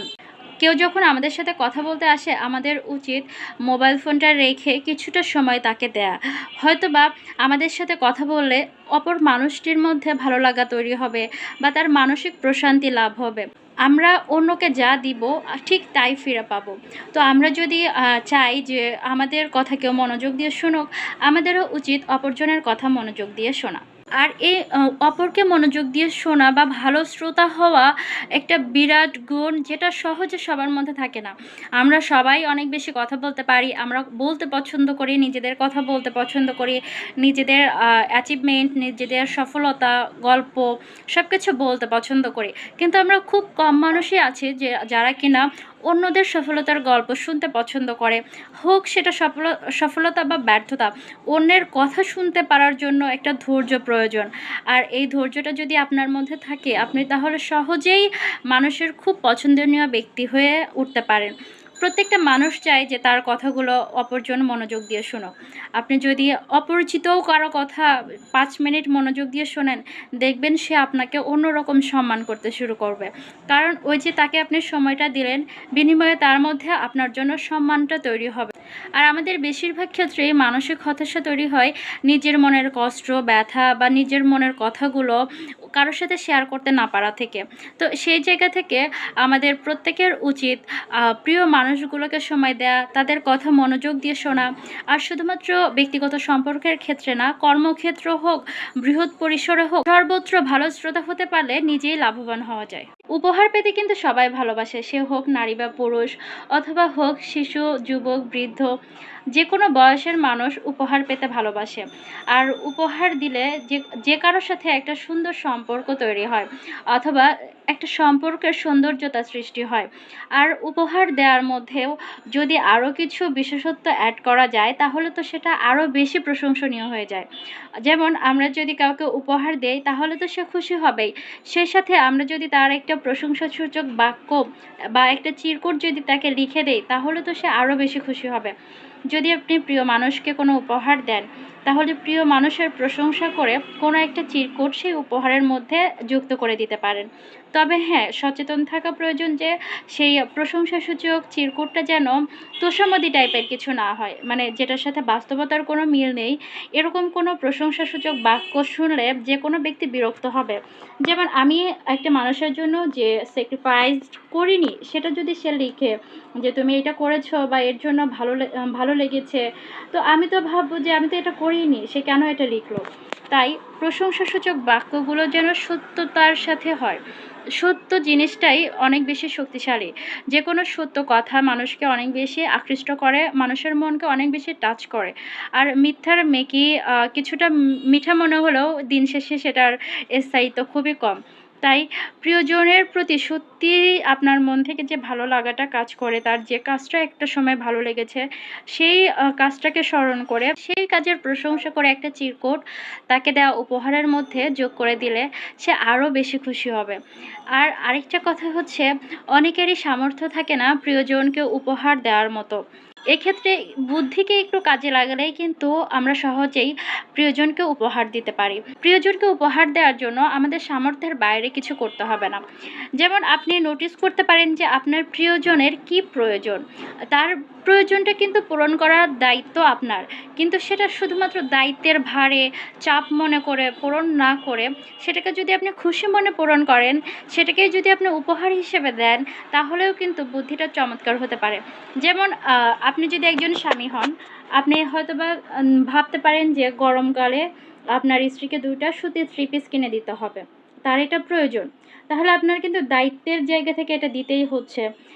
তাহলে আপনি সেটা সে চাওয়ার আগেই উপহার হিসেবে দিয়ে দিতে পারেন। অথবা আপনার হাজব্যান্ডের যদি মনে করেন একটা ঘড়ি লাগবে, যেটা সে কিনবেই, কিন্তু আপনার সামর্থ্য আছে সেটার জন্য কিছু কন্ট্রিবিউট করা, সেটা আপনি করে দিতে পারেন উপহার হিসেবে। আমরা যদি প্রয়োজন বুঝে উপহার দেই, তাহলে কিন্তু সেই উপহারটা প্রিয়জনের কাজেও লাগবে, আবার সে যখনই এটা ইউজ করবে আপনাকে কিন্তু স্মরণ করবে। আপনি মনে করুন আপনার শাশুড়ি প্রায়ই প্রেশার মাপার জন্য ফার্মেসিতে যায় বা কোনো চেম্বারে যায়। এখন এই জিনিসটা কিন্তু খুবই বিরক্তিকর লাগে দেখতে।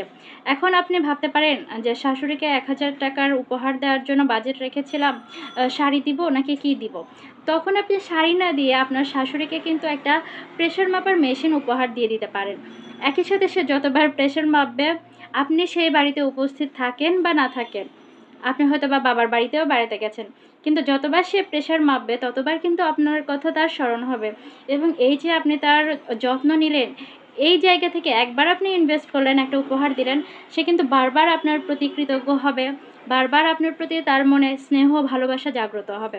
তো বুদ্ধি খাটিয়ে আমরা যদি প্রশংসাসূচক একটা চিরকুট অ্যাড করে উপহার দিতে পারি, এবং উপহার দেওয়ার ক্ষেত্রে প্রয়োজনকে যদি আমরা প্রায়োরিটি দিতে পারি, তাহলে সেই উপহার কিন্তু আমাদের সম্পর্ককে আরও কয়েক গুণ উন্নত করতে পারে, মজবুত করতে পারে, সুন্দর করতে পারে। যে কোনো সম্পর্ককে সুন্দর রাখতে গেলে আমাদের রাগ নিয়ন্ত্রণ করা প্রয়োজন, মনে কোনো রকম হিংসা রাখা ঠিক না, এবং অনেক বেশি ধৈর্য রাখা প্রয়োজন। আর রাগ, তারপর হিংসা, অধৈর্য, এগুলো অন্যের যতটা না ক্ষতি করে তার চেয়ে বেশি ক্ষতি করে নিজের। কথায় আছে, রেগে গেলেন তো হেরে গেলেন। চলুন একটা গল্পের মাধ্যমে এই শিক্ষাটাকে আমরা আবারও উপলব্ধি করি।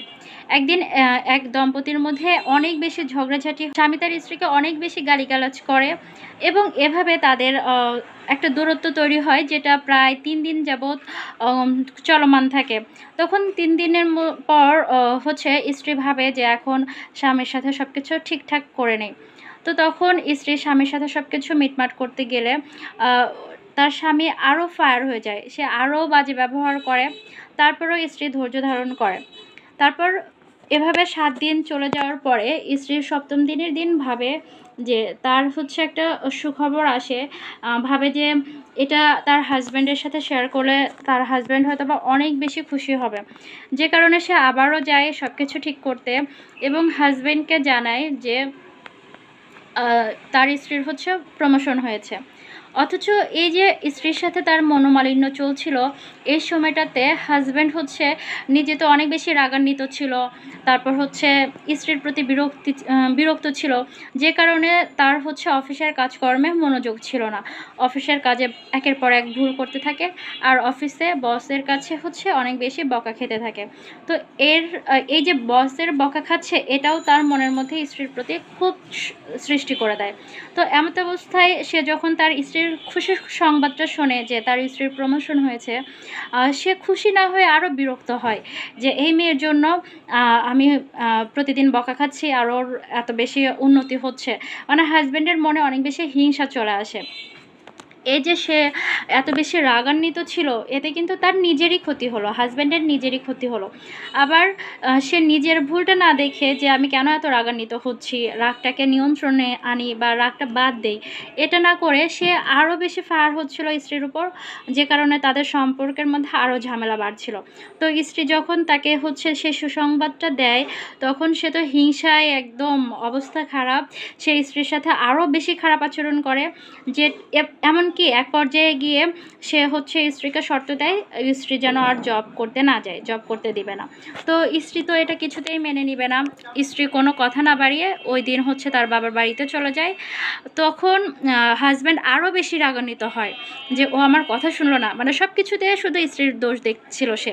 মানে সে কখনো রিয়েলাইজ করতে পারছিল না যে আসলে ভুলটা তার, বা সে এত রাগান্বিত না হলেও তো হয়, স্ত্রী তো 2 বার আসলো সম্পর্ক ঠিক করে নিলেও তো হয় না। সে তার রাগটাকে ক্যারি করতে থাকে এবং স্ত্রীর উপর আরও বেশি ফায়ার হয়, আরও বেশি ফায়ার হয়। তো যখন সে শুনলো স্ত্রীর প্রমোশন হয়েছে, সে তো আর কোনোভাবেই ঠিক থাকতে পারছিল না। মানে সে শুধু চাচ্ছিল যে কোনো ওয়েতে তার স্ত্রীর ক্ষতি করতে। তো তখন স্ত্রী তো রেগেমেগে বাবার বাড়িতে চলে যায় এবং এভাবেই প্রায় 7 দিন পার হয়। তখনও হাজব্যান্ড তার রাগকে নিয়ন্ত্রণ করতে পারেনি। তারপরে সে ভাবে যে কোনোভাবেই হোক স্ত্রীর হচ্ছে একটা ক্ষতি করেই ছাড়বে। সে প্ল্যান করে যে স্ত্রীর অফিসে যাবে এবং অফিসে গিয়ে সহকর্মীদের সামনে তার স্ত্রীকে অপমান করবে এবং সেখানে ডিভোর্স লেটার দিয়ে আসবে বা ডিভোর্সের একটা কথা বলে আসবে। মানে তার রাগ যে তার স্ত্রী তার বাধ্য হচ্ছে না, আসলে যে সেই স্ত্রীর সাথে অন্যায় করছে এটা সে উপলব্ধি করতে পারেনি। তো যাই হোক, সে হচ্ছে তার চিন্তাভাবনা মতোই স্ত্রীর অফিসে চলে যায়। অফিসে চলে যাওয়ার পর হচ্ছে অফিসের কলিগরা, আশেপাশে যারা ছিল সবাই তাকে এত বেশি রেসপেক্ট করতেছিল। একটা মানুষ তো তাকে ডিরেক্ট বলে ফেলে যে ভাই আপনার মতো হাজব্যান্ড যেন প্রত্যেক মেয়ের হয়। মানে অনেক অনেক প্রশংসা করে। তখন হাজব্যান্ড একটু মানে রাগটা একটু কমে যায়, কিন্তু কনফিউজড হয়ে যায় যে আমি এত খারাপ কাজ করছি, অথচ এই লোকরা আমার এত প্রশংসা কেন করতেছে। তো লোকটা যখন বলছে যে আপনার মতো স্বামী সব মেয়েদের হোক, তো তখন নিজের কিউরিসিটিটা আর লুকিয়ে রাখতে না পেরে সেই হাজব্যান্ড হচ্ছে জিজ্ঞেস করে ফেলে যে আপনারা কেন আমার এত প্রশংসা করতেছেন, আমি কি এমন করেছি। তখন সেই কলিগ বলেন যে আপনার স্ত্রীর যে প্রমোশন হয়েছে, তো তখন হচ্ছে সে একটা স্পিচে বলেছিল যে তার প্রমোশনের পিছনে আপনার ত্যাগ অনেক বেশি, আপনি তাকে অনেক বেশি সাপোর্ট করেন, আপনি হচ্ছে ম্যামের অনেক বেশি যত্ন নেন। তো সে তার সাফল্যের পুরো ক্রেডিটটাই কিন্তু আপনাকে উৎসর্গ করে অফিসের সবার সামনে। তো এরকম একজন হাজব্যান্ড আছে বলেই তো ম্যাম আজ এত দূর এসেছে। তো তখন হচ্ছে ওই লোকটা হচ্ছে বিবেকের কাছে প্রশ্নবিদ্ধ হয়ে যায় যে একটা মানুষের সাথে, মানে তার স্ত্রীর সাথে সে এত অন্যায় করেছে, তারপরও তার স্ত্রী এতটা ধৈর্যশীল, আর তার মনে কোনো হিংসা নেই। তারপর তার সাথে চলমান যে সমস্যাগুলো ছিল সেগুলো অফিসে সে গোপন রেখে তার এত বেশি প্রশংসা করেছে। তো তখন সে মানে ডিভোর্স দেওয়ার যে সিদ্ধান্ত নিয়েছিল সেটা তো ভুলেই যায়, বরং নিজের কাজের জন্য অনুতপ্ত হতে থাকে। তো ওই অবস্থায় তার স্ত্রীর সামনে আসলে তখন সে ডিভোর্সের কথা কি বলবে, হাতে পায়ে ধরে স্ত্রীর কাছে মাপ চায়। তো তখন স্ত্রী আবার কি করে, মাফ করে দেয়। তখন তাদের সম্পর্কটা আবারও ঠিক হয়ে যায়। এই যে এই গল্প থেকে আমরা কি শিখলাম, ওই হাজব্যান্ড হচ্ছে তার বদমেজাজি আচরণ, তারপর তার ভুলগুলো রিয়েলাইজ করতে না পারার কারণে একটা সম্পর্ককে ধ্বংস করে দিতে যাচ্ছিল। কিন্তু তার স্ত্রী তারই বিপরীতভাবে সে হিংসাকে লালন করছিল, তার স্ত্রী অহিংসাকে লালন করছিল। সে রাগকে নিয়ন্ত্রণ করতে পারছিল না, তার স্ত্রী রাগকে তো নিয়ন্ত্রণ করেছে, বরং তার হাজব্যান্ডের প্রশংসাও করেছে। তারপর স্বামীর মধ্যে ধৈর্য ছিল না, কিন্তু স্ত্রী কিন্তু এত দূর পরও ধৈর্য ধারণ করেছে। এবং স্ত্রীর মধ্যেও যে ক্ষমা করার যে মহৎ গুণ সেটা ছিল, যে কারণে সে এত কিছু করার পরও তার স্ত্রী তাকে ক্ষমা করে দেয় এবং সম্পর্কটা আবারও সুন্দরভাবে রক্ষা হয়। কিন্তু যদি দুজনই হতো একই রকম, তার হাজব্যান্ডের মতো যদি দুজনই হতো, তাহলে কিন্তু সম্পর্কটা নষ্ট হয়ে যেত। আর এই সম্পর্কটা নষ্ট হয়ে গেলে একটা সময় পর কিন্তু হাজব্যান্ড রিয়েলাইজ করতো যে তার ভুলের কারণেই সে এই সুন্দর সম্পর্কটা হারিয়েছে। তো এর জন্যই আর রাগ জেদ যতটা না অন্যের ক্ষতি করে, তার চেয়ে বেশি ক্ষতি করে আমাদের নিজের, এবং আমাদের নিজেকেই সবচেয়ে বেশি পোড়ায়, বেশি কাঁদায়। তাই রাগকে নিয়ন্ত্রণে রাখা প্রয়োজন, তারপর ধৈর্যশীল হওয়া প্রয়োজন, এবং মনের মধ্যে কারো জন্যই হিংসাকে প্রশ্রয় দেওয়া উচিত না। অন্যের সেবা করার মনোভাব কিন্তু খুবই চমৎকার একটি গুণ, আর এই গুণটি যারা ধারণ করতে পারে তারা কিন্তু জীবনের অনেক বাজে পরিস্থিতির সাথে মোকাবেলা করে আবারও ভালো একটা অবস্থান নিজের জন্য তৈরি করতে পারে। আর সেবার মাধ্যমে আমরা কিন্তু আমাদের শত্রুকেও বন্ধুতে রূপান্তরিত করতে পারি। এর জন্য প্রয়োজন অনেক বেশি ধৈর্য এবং নিজের সৎকর্মের প্রতি বিশ্বাস রাখা। আমরা যখন সুস্থ সবল থাকি তখন আমরা নিজেকেই সবচেয়ে বেশি প্রায়োরিটি দেই, নিজেকেই অনেক কিছু মনে করি, কখনো অহংকারী হয়ে যাই। কিন্তু আমরা যে আদৌ নিজে কিছুই না, আমরা সবসময় অন্যের উপর নির্ভরশীল, এই জিনিসটা খুব ভালোভাবে বুঝতে পারি যখন আমরা অসুস্থ হই। তখন আমাদের কারো সেবা প্রয়োজন হয়, যদি কারো হাঁটতে সমস্যা হয় তখন তার হাত ধরে হাঁটানোর জন্য কাউকে প্রয়োজন হয়। এই যে তখন আমরা অন্যের উপর কতটা নির্ভরশীল এটা বুঝতে পারি। আর ঠিক তখনই আমরা বুঝতে পারি যে অপরের সাথে সুন্দর আচরণ করা, অন্যের সাথে অন্যায় না করা খুব বেশি প্রয়োজন, অন্যের সাথে সুসম্পর্ক রাখা খুব বেশি প্রয়োজন। কারণ যাদের সাথে আমরা সুসম্পর্ক রাখতে পারি তারাই কিন্তু আমাদের বিপদের সময় পাশে দাঁড়ায়। কিন্তু একটা সময় যখন যাদেরকে আমরা অনেক বেশি আঘাত করে আসি, নিজের বিপদের সময় তো তাদেরকে পাশে পাওয়ার আশাও করতে পারি না আমরা, আর সেটাই স্বাভাবিক। কিন্তু আপনাকে যারা কষ্ট দিয়েছে, চেষ্টা করা উচিত তাদের প্রতিও সেবা করার মনোভাব রাখা।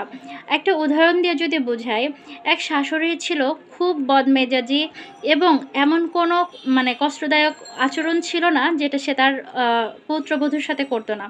কিন্তু একটা সময় পর সেই শাশুড়ির এমন অবস্থায় হয় যে বিছানায় পড়ে যায়, নড়াচড়া খাওয়া দাওয়া কোনো কিছু করতে পারে না। তখন সেই পুত্রবধূ শাশুড়ির পূর্বে করা সকল বাজে আচরণ ভুলে গিয়ে শাশুড়িকে নিজের একদম সন্তানের মতো স্নেহ করে, সেবা যত্ন করে, খাবার খাইয়ে দেয়। মানে তখন শাশুড়ি তার পুত্রবধূর সেবা করা দেখে নিজের প্রতি নিজের করা কর্মের প্রতি অনুতপ্ত হয়, অপরাধবোধে ভুগতে থাকে যে একটা মেয়েকে আমি এত কষ্ট দিয়েছি, অথচ আমার এই দুর্দিনেই সে আমাকে এভাবে সেবা করে যাচ্ছে। তো তখন তার শাশুড়ি সেই পূর্বের করা কর্মের জন্য ক্ষমা চায়।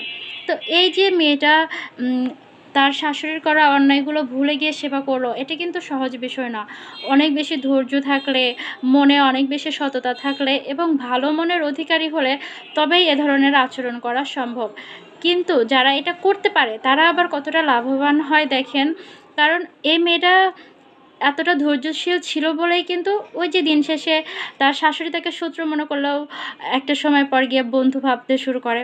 তাহলে এই সেবা করার মনোভাবটা যদি আমরা লালন করতে পারি এবং আমাদের সাথে করা অন্যায় আচরণকারী মানুষদেরকে যদি আমরা ক্ষমা করতে পারি, তাহলে আমরা শত্রুকেও বন্ধুতে রূপান্তর করতে পারি। আর এই সেবা করার মনোভাবটা সম্পর্কের জন্য খুব বেশি প্রয়োজন। কারণ আমরা যখন অন্যের প্রতি সদয় থাকি তখনই আমরা অপরের সেবা করতে পারি। আর একটা সম্পর্কে থাকা একে অপরের প্রতি যদি সেবার মনোভাবটা আমরা রাখতে পারি, আমাদের মধ্যে যে কোনো মনোমালিন্য হতে পারে বা কোনো কারণে দূরত্ব তৈরি হতে পারে, কিন্তু আরেকজনের অসহায়তার সময় যদি আমরা সব ভুলে তার পাশে গিয়ে দাঁড়াতে পারি, তার শক্তি হতে পারি, তাহলে কিন্তু দিন শেষে সেই মানুষটাকেও আপন করে নেওয়া যায়। তাই আমাদের প্রয়োজন অন্যের প্রতি সেবা করার মনোভাবটা লালন করা।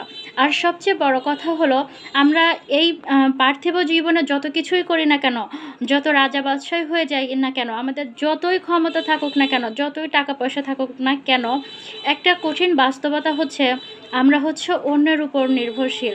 আর সেটা জন্মের শুরুতে যেমন একজন শিশু তার পিতামাতার উপর নির্ভরশীল থাকে, একইভাবে মৃত্যুর পরেও কিন্তু একটা মৃতদেহ জীবিত মানুষদের উপর নির্ভরশীল থাকে। কারণ একজন মানুষ মরে যাওয়ার পর তাকে দাফন কাফন করানোর জন্য, তার খাটিয়াটা ধরার জন্যও কিন্তু আরও অনেক মানুষের প্রয়োজন হয়।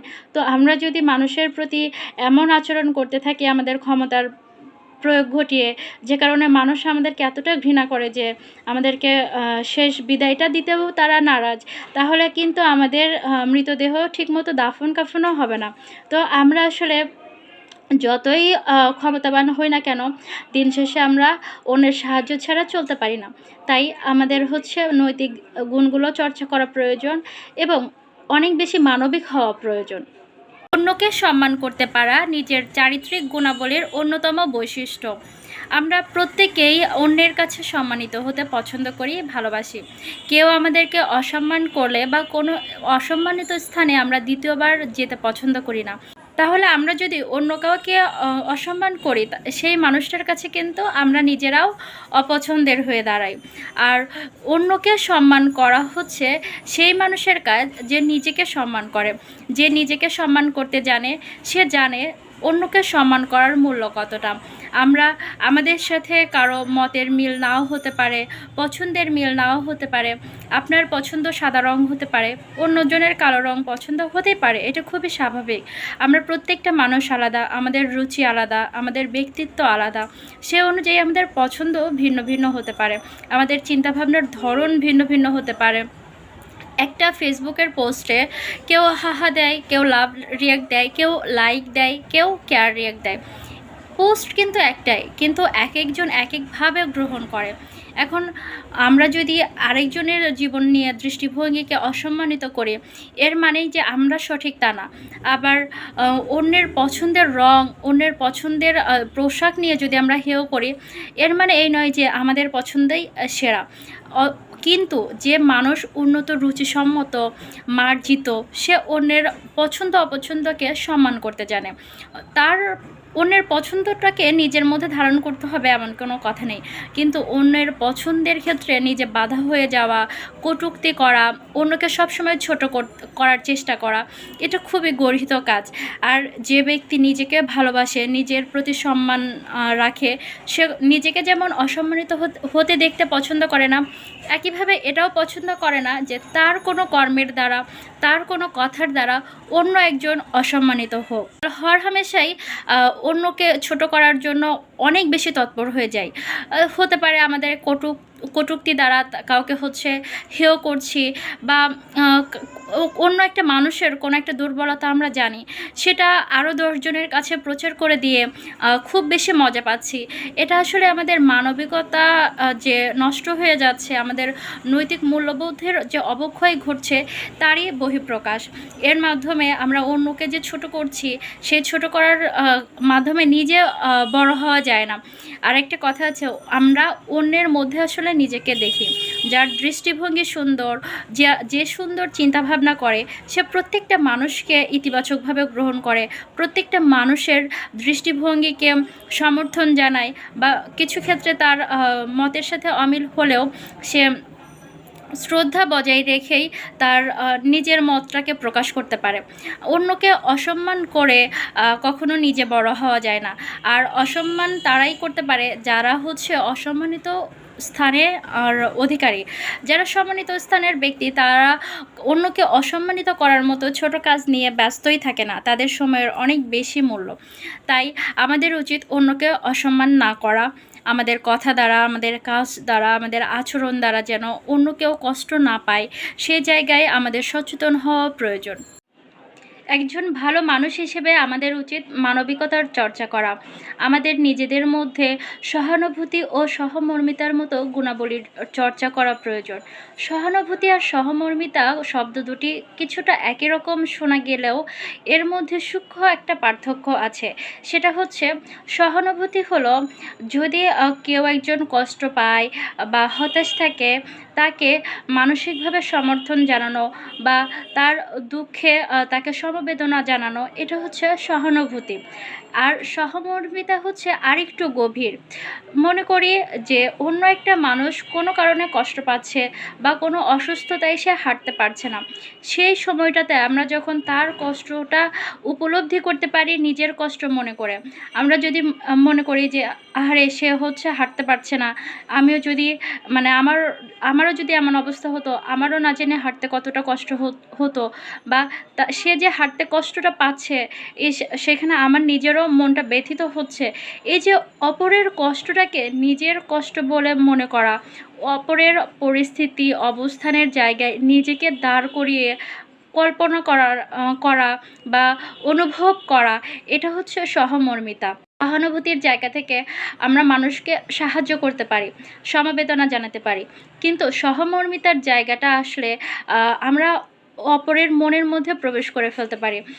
আমি যখন বুঝতে পারবো যে সেই মানুষটার হাঁটতে কতটা কষ্ট হচ্ছে, আমার যদি এমন সিচুয়েশন হতো, আমি অপরের কাছ থেকে কতটা সাহায্য আশা করতাম, সেই চিন্তাভাবনা থেকে সেম এফোর্টটা সেই মানুষটাকে দেওয়া, একইভাবে তাকে সাহায্য করতে পারা, তখন সেই সাহায্যটা তার মনে আরও বেশি গভীরে প্রভাব ফেলে।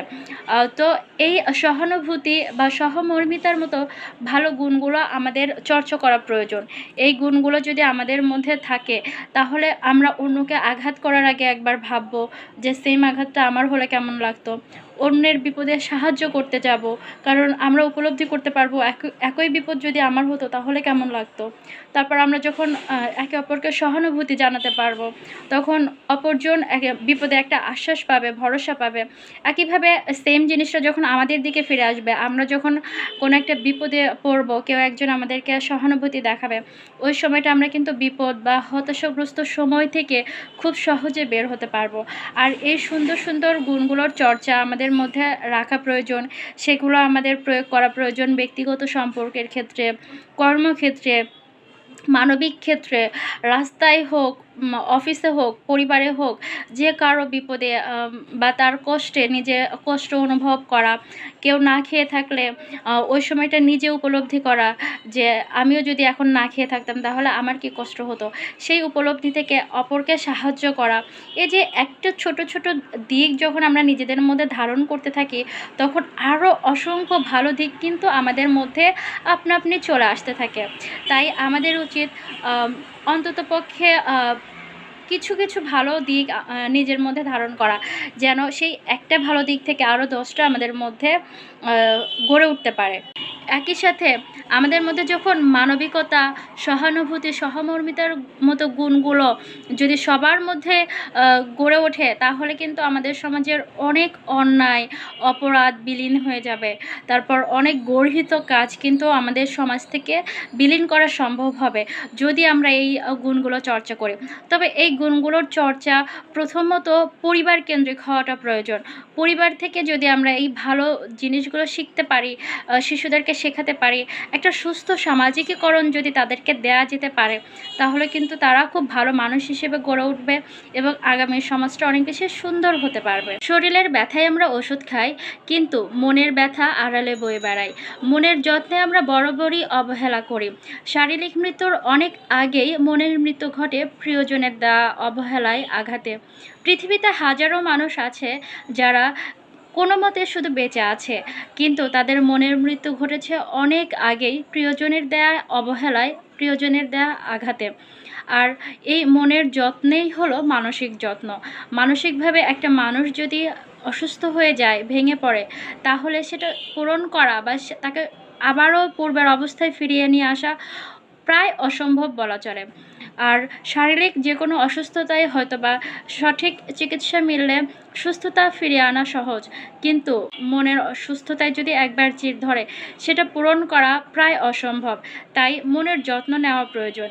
আর এই মনের যত্ন আমরা নিজেদের চেয়েও বেশি নিতে পারে আমাদের প্রিয় মানুষেরা। যেমন প্রথমে একবার বলেছিলাম যে আমরা যদি কাউকে বলি যে আপনি কাকে সবচেয়ে বেশি ভালোবাসেন, তখন সে হয়তো বা তার প্রিয়জনের কথা বলবে বা অন্য কারো কথা বলবে, কখনো নিজের কথা বলবে না। এই যে প্রিয়জনের কথা বললো, এখানে কিন্তু আমরা প্রিয়জনের উপর নিজের নির্ভরশীলতাকেই প্রকাশ করি। তো এক্ষেত্রে আমাদের দায়িত্বের জায়গাটা বোঝা উচিত যে আমার প্রিয়জন কতটা আমার উপর নির্ভরশীল, যে সে যদি তাকে প্রশ্ন করা হয় সে কাকে বেশি ভালোবাসে, সে নিজেকে না বলে আমার নাম বলে। তো এখানে আমার দায়বদ্ধতা, আমার দায়িত্বের জায়গাটাই আমি সচেতন আছে কিনা। যেহেতু আমার একটুখানি অবহেলা তাকে মানসিকভাবে এতটা ক্ষতিগ্রস্ত করতে পারে, তাহলে আমার একটুখানি যত্ন নিশ্চয়ই তাকে অনেক বেশি ভালোও অনুভব করাতে পারে। তো সেই জায়গা থেকে আমাদের দায়িত্ব আমাদের প্রিয় মানুষগুলোর মনের যত্ন নেওয়া। আর সম্পর্কে একে অপরের প্রতি এই দায়বদ্ধতার জায়গায় যদি আমরা স্বচ্ছ থাকতে পারি, একে অপরের মানসিক যত্নে সমানভাবে এফোর্ট দিতে পারি, তাহলে কিন্তু সেই সম্পর্কটা অনেক বেশি প্রাণবন্ত থাকে। যে কোনো মানুষের সাথে সুন্দর সম্পর্ক বজায় রাখার জন্য নিজে পরিচ্ছন্ন থাকা কিন্তু খুব বেশি প্রয়োজন।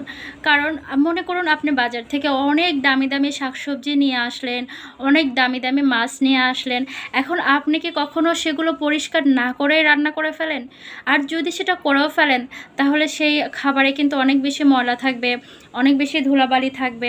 হতে পারে সেই খাবারটা অনেক বেশি পুষ্টিকর, সেই শাকটা অনেক বেশি মজার, সেই মাছটা অনেক বেশি দামি, কিন্তু সেই খাবারটা কি আসলেও খাওয়ার মতো? তো একইভাবে হতে পারে আপনি অনেক বেশি বুদ্ধিমান, আপনার অনেক বেশি দক্ষতা, আপনি অনেক কিছু জানেন, কিন্তু আপনি অনেক বেশি অপরিচ্ছন্ন থাকেন, নোংরাভাবে চলাফেরা করেন। সেক্ষেত্রে আপনার সাথে সম্পর্কে থাকা যে কোনো মানুষ কিন্তু আপনার কাছ থেকে পালাবে।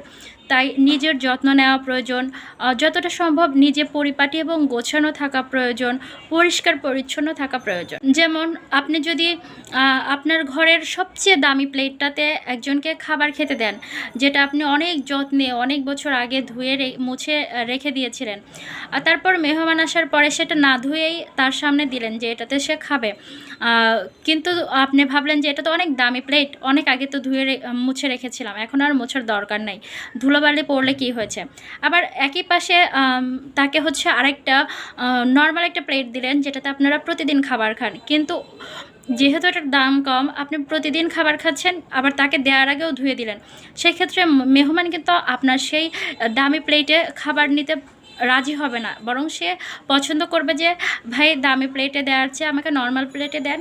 কেন পছন্দ করবে? কারণ সেই নর্মাল প্লেটটাও পরিষ্কার। একইভাবে আমরা যখন দেখি একটা মানুষ খুব বেশি দামি পোশাক পরছে কিন্তু সে খুব বেশি অপরিচ্ছন্ন, তখন অন্যরা তার সাথে কথা বলতেও আগ্রহ বোধ করে না।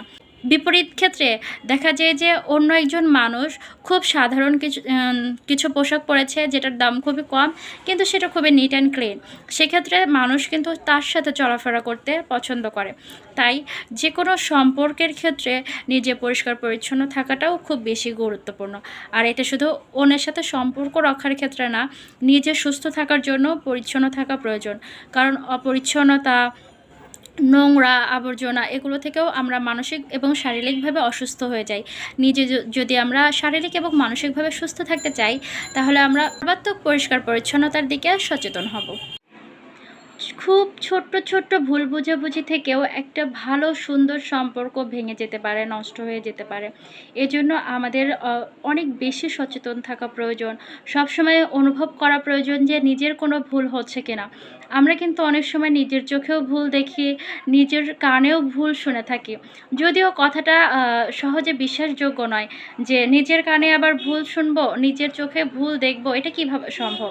আমরা যে নিজের চোখেও অনেক সময় ভুল দেখতে পারি, বা নিজের চোখের দেখার মধ্যেও অনেক কিছু ভুল থাকতে পারে, সেই বিষয়টা একটা গল্পের মাধ্যমে তুলে ধরার চেষ্টা করি। এক গ্রামে নবদম্পতি বাস করত। ওদের সম্পর্ক এত সুন্দর ছিল যে যেটা দেখে আশেপাশের 10 গ্রামের মানুষ হিংসা করতো না এমন কেউ ছিল না।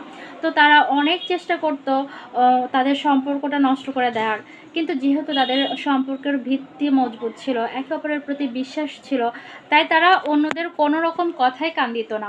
তো তাদের সম্পর্কটা সুন্দরভাবে চলছিল। এরই মধ্যে এক দুষ্ট দল পরিকল্পনা করে এক ছেলেকে দিয়ে তার স্ত্রীকে বিরক্ত করতে শুরু করায়। স্ত্রী এই বিষয়টা অবশ্য গোপন করে, এটা ভেবে যে আমাদের সম্পর্কে এমনিতেই এত ঝামেলা, এত ষড়যন্ত্র, আমাদের যেহেতু বন্ডিংটা ভালো, তো এটা আমি ওকে পাত্তা না দিলে এটা তো জানানোর কিছু নেই। তো এইভাবে স্ত্রী তার স্বামীকে আর এক্সট্রা প্রেশার না দেওয়ার নিয়তে সেটা জানায় না।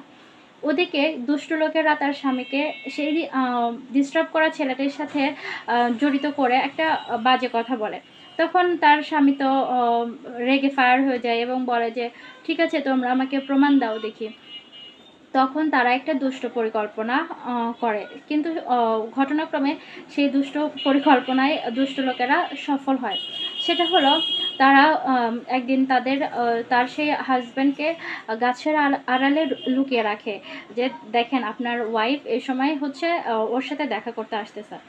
আর এদিকে ওই ওয়াইফকে হচ্ছে ওই রাস্তায় নিয়ে যায় অন্য একটা চক্রান্ত করে, যে আপনি যদি না আসেন তাহলে আপনার স্বামীকে মেরে ফেলবো, বা এরকম কোনো একটা বিষয় মানে তাকে বাধ্য করে সেখানে আসতে।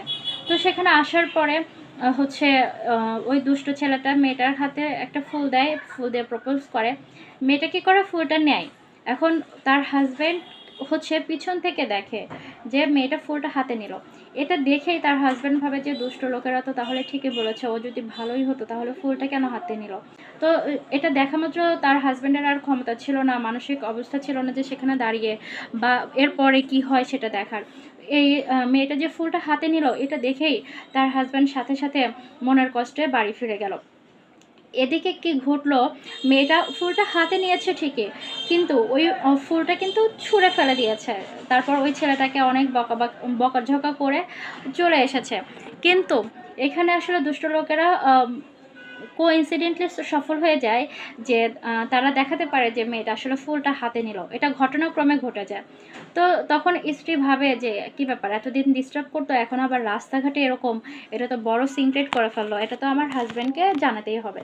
তো এটা ভেবে সে বাড়িতে গিয়েই তার হাজব্যান্ডকে সব কিছু বলতে লাগলো। তখন তার হাজব্যান্ড তো অনেক বেশি ফায়ার হয়ে যায়, আর ফায়ার হয়ে গিয়ে বলতে শুরু করে যে ঠিক আছে, তোমরা এত অ্যাক্টিং করতে হবে না, আমি সব জেনে গিয়েছি। তখন স্ত্রীও মানে বিষয়টা বুঝতে পারে না। তো যাই হোক, অনেক ঝামেলার পরে তাদের মধ্যে কথা হয়, তারা একে অপরকে সময় দেয়, একে অপরের কথা শোনে। তখন স্ত্রী যখন সব বিষয়টা বলল যে আমি এই কারণে আপনাকে এর আগে বলিনি, তখন আসলে হাজব্যান্ড বুঝতে পারে যে এটা আসলেও দুষ্ট লোকের পরিকল্পনা ছিল, আর তার চোখের দেখায়ও ভুল ছিল। এই যে দেখেন, যদি তার হাজব্যান্ড তাকে এই সুযোগটা না দিত, সব কথা বলার সুযোগ না দিত, সব কথা না শুনতো, তাহলে কিন্তু একটা ভুল বোঝাবুঝি থেকে একটা সম্পর্ক নষ্ট হয়ে যেত। আর সে যে যতটুকু দেখেছিল এটার অর্থ যেটা দাঁড়িয়েছিল আসলে কিন্তু সেই ঘটনাটি ঘটেনি, ঘটেছে তার বিপরীত। তো এভাবেই আমাদের নিজের চোখে দেখা ঘটনারও অনেক সময় ভুল থাকে, যে কারণে আমরা অল্প কিছু দেখেই এটাকে অনেকভাবে বর্ণনা করে ফেলি। এই কাজটা আসলে ঠিক না। আর এই ভিডিওটা অনেক বেশি লং হয়ে গিয়েছে। কানে শুনতে পেলেও যে আমরা ভুল শুনি অনেক সময়, সেটা পরবর্তী ভিডিওতে আরেকটু ছোট গল্পের মাধ্যমে তুলে ধরব। আমরা নিজের কানে যা শুনি সেটা হয়তোবা সঠিক শুনি, কিন্তু এটার প্রেক্ষাপট যা থাকে সেটা হয়তোবা আমরা সবসময় উপলব্ধি করতে পারি না, সেটাকে ভুল বুঝি। যেমন চোখের দেখায় ভুল থাকে, এর আগে বুঝালাম। একইভাবে আরেকটা ছোট গল্পের মাধ্যমে বুঝাবো যে আমাদের কানে যে শুনি সেটার মধ্যেও অনেক ভুল থাকতে পারে। একদিন এক শাশুড়ি কাজকর্ম শেষ করে তার পুত্রবধূর ঘরে প্রবেশ করতে যাচ্ছিল। এমত অবস্থায় হচ্ছে সে শুনতে পায় তার পুত্রবধূ কাউকে টেলিফোনে বলছে যে আমার শাশুড়ি অনেক বাজে, আমাকে অনেক বকাঝকা করে, আমার শাশুড়ি রাগী। তো এতটুকু শোনার পরে তার শাশুড়ি অনেক বেশি কষ্ট পায়, সে আর ঘরের মধ্যে যায় না। আর তাদের মধ্যে এরা পূর্বে অবশ্য অনেক ভালো সম্পর্ক ছিল, তারা একে অপরের সাথে বন্ধুর মতো মিশত। কিন্তু কয়েকদিন যাবৎ পুত্রবধূ নোটিস করলো যে তার শাশুড়ি তার সাথে আগের মতো মিশছে না, ইগনোর করছে। তো সে খোলামেলাভাবে কথা বলতে গেল যে আম্মা আপনার কী হয়েছে, আপনি আগে আমার সাথে গল্প করতেন, এখন ইদানিং আপনি আমার সাথে কেমন যেন করছেন, আপনার এই পরিবর্তনের কারণ কি? তখন তার শাশুড়ি তাকে বলে যে তোমাকে আমি নিজের মেয়ে ভাবতাম, অথচ তুমি আমার নিন্দা করবা এটা আমি কখনো কল্পনাও করতে পারিনি। তো তখন পুত্রবধূ আসলে কিছুই বুঝতে পারে না, বলে আমি কেন আপনার নিন্দা করব, বা বিষয়টা কি সে জানতে চায়। তখন শাশুড়ি তো একটু রাগ করে যে এত নাটক কেন করতে হবে, তুমি সেদিন হচ্ছে টেলিফোনে এটা বললা, আমি তো সব শুনতে পেলাম। তো তখন পুত্রবধূ হাসছিল আর বলছিল যে ভাগ্যিস আমার ফোনে হচ্ছে কল রেকর্ড ছিল, না হয় আপনার এই ভুলটা এখন আমি কিভাবে ভাঙাতাম। তো তখন সে কল রেকর্ডটা অন করে। তো কল রেকর্ডে অন করার পর শোনা যায় যে কথাগুলো এরকম ছিল যে আমার শাশুড়ি একটু রাগী, আমাকে কোনো ভুল হলে, কাজে ভুল হলে বকাঝকা করে, কিন্তু তিনি মানুষ হিসেবে খুবই ভালো, তার মনটা অনেক ভালো, তিনি আমাকে মেয়ের মতো দেখেন, আমাকে সব কাজ বুঝিয়ে দেন। এই যে বাকি কথাটুকুও কিন্তু তার শাশুড়ি শুনতে পায়নি। প্রথমটুকু শুনেই সে রেগে মেগে অন্য রুমে চলে গিয়েছিল। এই যে তার পুত্রবধূর প্রতি যে ধারণা তৈরি হয়েছিল যে আমার পুত্রবধূ আমার নামে অন্যের কাছে নিন্দা করে, সেই ভুলটা ভাঙলো কিভাবে? এই যে কল রেকর্ডটা শোনার পরে। তখন শাশুড়ি বুঝতে পারলো যে আমরা নিজের কানেও অনেক সময় অনেক ভুল শুনে থাকি এবং সেটার কারণে আমাদের সম্পর্ক অনেক সময় অবনতি ঘটে। তো পরবর্তীতে তাদের মধ্যে আবার সেই আগের মতো বন্ধুত্বপূর্ণ সম্পর্ক গড়ে উঠল। তো এই গল্পগুলোর মাধ্যমে আমরা এটাই বুঝলাম যে আমরা নিজের কানে যা শুনি, নিজের চোখে যা দেখি, যেভাবে দেখি সেই প্রেক্ষাপটটা সবসময় একই থাকে না। হয়তোবা আমরা যেভাবে ভাবি ঘটনাটা ঠিক তার বিপরীতও হতে পারে।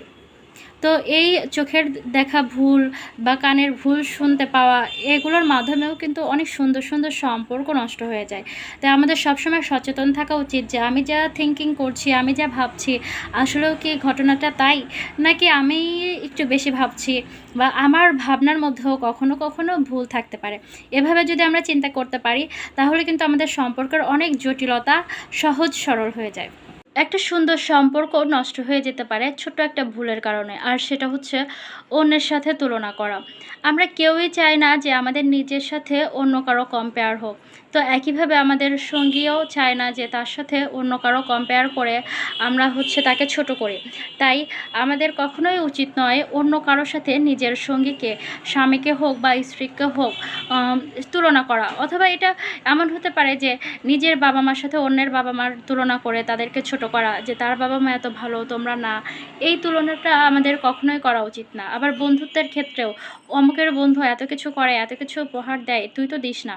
তা এই ধরনের তুলনা আমাদের কারোর সাথেই করা ঠিক না। প্রতিটা সম্পর্কে প্রত্যেকটা মানুষ কিন্তু ইউনিক, এক একজনের জায়গায় এক একজন পারফেক্ট, আর প্রত্যেকটা মানুষের মধ্যেই কিছু খুঁত থাকে। আর আর যাদেরকে আমরা কম জানি হয়তোবা তাদের দোষগুলো, খুঁতগুলো সম্পর্কে আমরা জানি না। শুধুমাত্র ভালোটা দেখে নিজের সাথে যে থাকে তার ভালোগুলো ভুলে গিয়ে তুলনা করে তাকে ছোট করা উচিত না। ছোট্ট দুইটা গল্প বলি। আহ, একটা দম্পতির মধ্যে তার স্বামী সবসময় বলতো যে তোমার অমুক বান্ধবী সবসময় সেজেগুজে পরিপাটিভাবে থাকে দেখি, তুমি কেন এত অগোছালোভাবে থাকো, তুমিও তোর মতো সুন্দর হয়ে থাকলেও পারো। তো তারপরে ওই তার স্ত্রী হচ্ছে অনেক বেশি পরিপাটি হয়ে থাকা শুরু করে। কিছুদিন পর সেই হাজব্যান্ড জানতে পারে যে তার স্ত্রী পরকীয়ায় লিপ্ত। তো তখন স্ত্রীকে জিজ্ঞেস করলে তখন স্ত্রী উত্তর করে যে তুমি তো বলেছিলে যে আমার ওই বান্ধবীর মতো আমাকে হতে হবে, তো তুমি তো শুধু তার মানে সাজগোজ সম্পর্কে জানতে, বা সে সুন্দর পরিপাটি, সে তো সংসারের প্রতি উদাসীন, সেটা তো তুমি জানতে না। সে হচ্ছে তার হাজব্যান্ড অফিসে চলে গেলে সেজেগুজে হচ্ছে আরেকজনের সাথে ঘোরে। তো তুমি যেহেতু বলেছো আমাকে তার মতো হতে, তাই আমি তার মতো হয়ে গিয়েছি। এটা কিন্তু সে কষ্ট থেকে বলে, সেই স্ত্রী হচ্ছে কষ্ট থেকে বলে যে তুমি আমি যে সংসারী এটা দেখলে না, আমার অগোছালো দিকটা তুমি দেখলে। আর সে সংসারী না, সংসারের কাজকর্ম করে না, তার চারিত্রিক সমস্যা, তারপরে তোমার তাকেই ভালো লাগলো। মানে কষ্ট থেকে সেই স্ত্রী এই উত্তরটা দেয়। একইভাবে আরেকটা পরিবারে একজন স্ত্রী সবসময় বলতো পাশের বাসার ভাই ভাবিকে কত দামি দামি গিফট দেয়, তুমি আমাকে কখনো দামি দামি গিফট দাও না, তুমি ভাইয়ের মতো হতে পারো না। তো তারপরে দিন থেকে ওই স্ত্রীর হাজব্যান্ড হচ্ছে মদ্যপ অবস্থায় বাড়ি ফিরে। তখন স্ত্রী হচ্ছে জিজ্ঞেস করলে স্বামী উত্তর দেয় যে তুমি তো আমাকে পাশের বাসার ভাইয়ের মতো হতে বলেছিলে, আমি রাত 12টায় আসি, আমি তো দেখি সে কী অবস্থায় তার বাসায় ফিরে, তার স্ত্রীর সাথে কী ধরনের আচরণ করে। তো তুমি তো সেগুলো দেখো না, শুধু গিফট দেয় এটাই দেখো, তার ইনকাম সোর্স জানো না। তো আমিও তার মতো হওয়ার চেষ্টা করতেছি। তো এই যে এই জায়গাগুলো হয়তোবা এখানে তর্কের জায়গা থাকে যে তাদেরকে তো ভালো তুলনা দেওয়া হয়েছে, ভালো হলেই পারে। কিন্তু আমরা আসলে অন্যের সাথে নিজের কম্পেয়ার করা হচ্ছে, এই জিনিসটাই আমরা নিতে পারি না, এটা আমাদেরকে কষ্ট দেয়। তো একইভাবে আমরা পার্টনারকে ভালো দিকটা বললেও সেটা অন্যভাবে বোঝানো যায় যে তুমি আমাকে একটা উপহার দিলে কিন্তু আমি খুশি হব, বা সামর্থ্য থাকলে দাও, এভাবে বলা একটা বিষয়। আর তুলনা করা, অমুকের সাথে তমুকের সাথে তুলনা করা, এটার মাধ্যমে আপন মানুষটাকে হচ্ছে ছোট করা হয়। তো এই ধরনের কাজটা করা উচিত না। আর এই যে যে মানুষগুলোর তুলনা দিলাম, তাদেরকে কিন্তু আমরা দূর থেকে যতটুকু জানি, যতটুকু ভালো লাগে ততটুকুই বলি।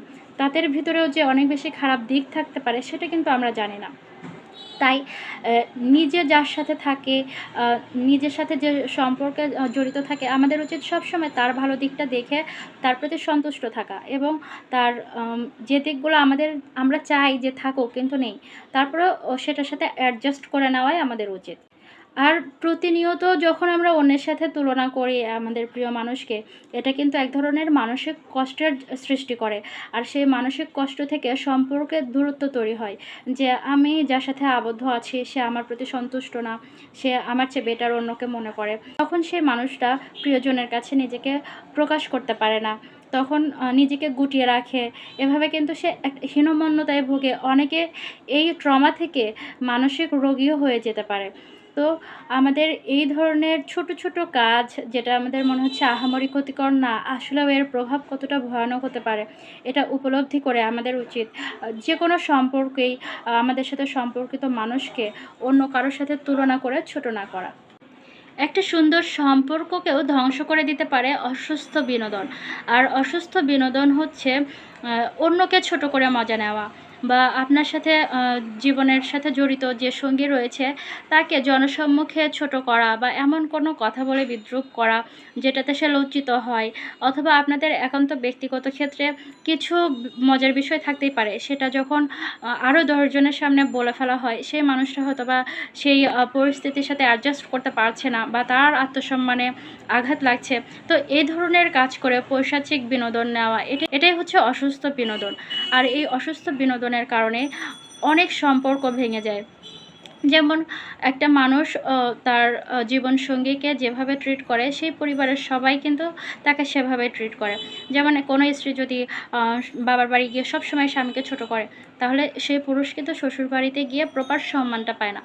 একইভাবে কোনো স্বামী যদি তার বাবার বাড়িতে স্ত্রীকে সুন্দর মতো প্রতিস্থাপন করতে না পারে, স্ত্রীর সম্মানের খেয়াল রাখতে না পারে, বরং অন্যরা মজা নিলেও বা অন্যরা অসম্মানিত করলেও প্রতিবাদ না করে, এমনকি নিজেই এমন এমন কথা বলে যেটার কারণে তার সঙ্গী অপমানিত হয়, তারপর সেটা নিয়ে তারা মজা করে, তখন সেই স্বামীর অনুপস্থিতিতেও কিন্তু তার পরিবারের সদস্যরা সেই স্ত্রীর সাথে সেম আচরণটা করতে থাকে। এই যে এই ধরনের আচরণ তার স্ত্রীর উপর কিন্তু মানসিক একটা চাপ সৃষ্টি করে, যেটার কারণে সে সংসারেই থাকতে আর ইচ্ছুক থাকে না। তো এভাবে অনেক সম্পর্কে বিচ্ছেদ ঘটায়। আমাদের উচিত এই ধরনের অসুস্থ বিনোদন পরিহার করা, বরং সুস্থ এবং সামাজিক অনেক বিনোদন মাধ্যম আছে, সেগুলোর মাধ্যমে আমাদের বিনোদনের চাহিদা পূরণ করা প্রয়োজন।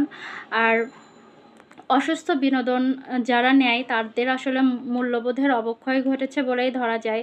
কারণ যে মানুষটার নিজের আত্মসম্মান বোধ আছে, সে কখনো অন্যকে হেয় করতে পছন্দ করে না, অন্যকে অসম্মানিত করতে পছন্দ করে না।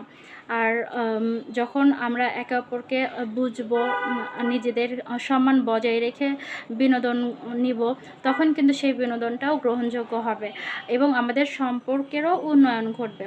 তাই অসুস্থ বিনোদন পরিহার করে সুস্থ বিনোদনের জন্য আমাদের প্রচেষ্টা রাখতে হবে।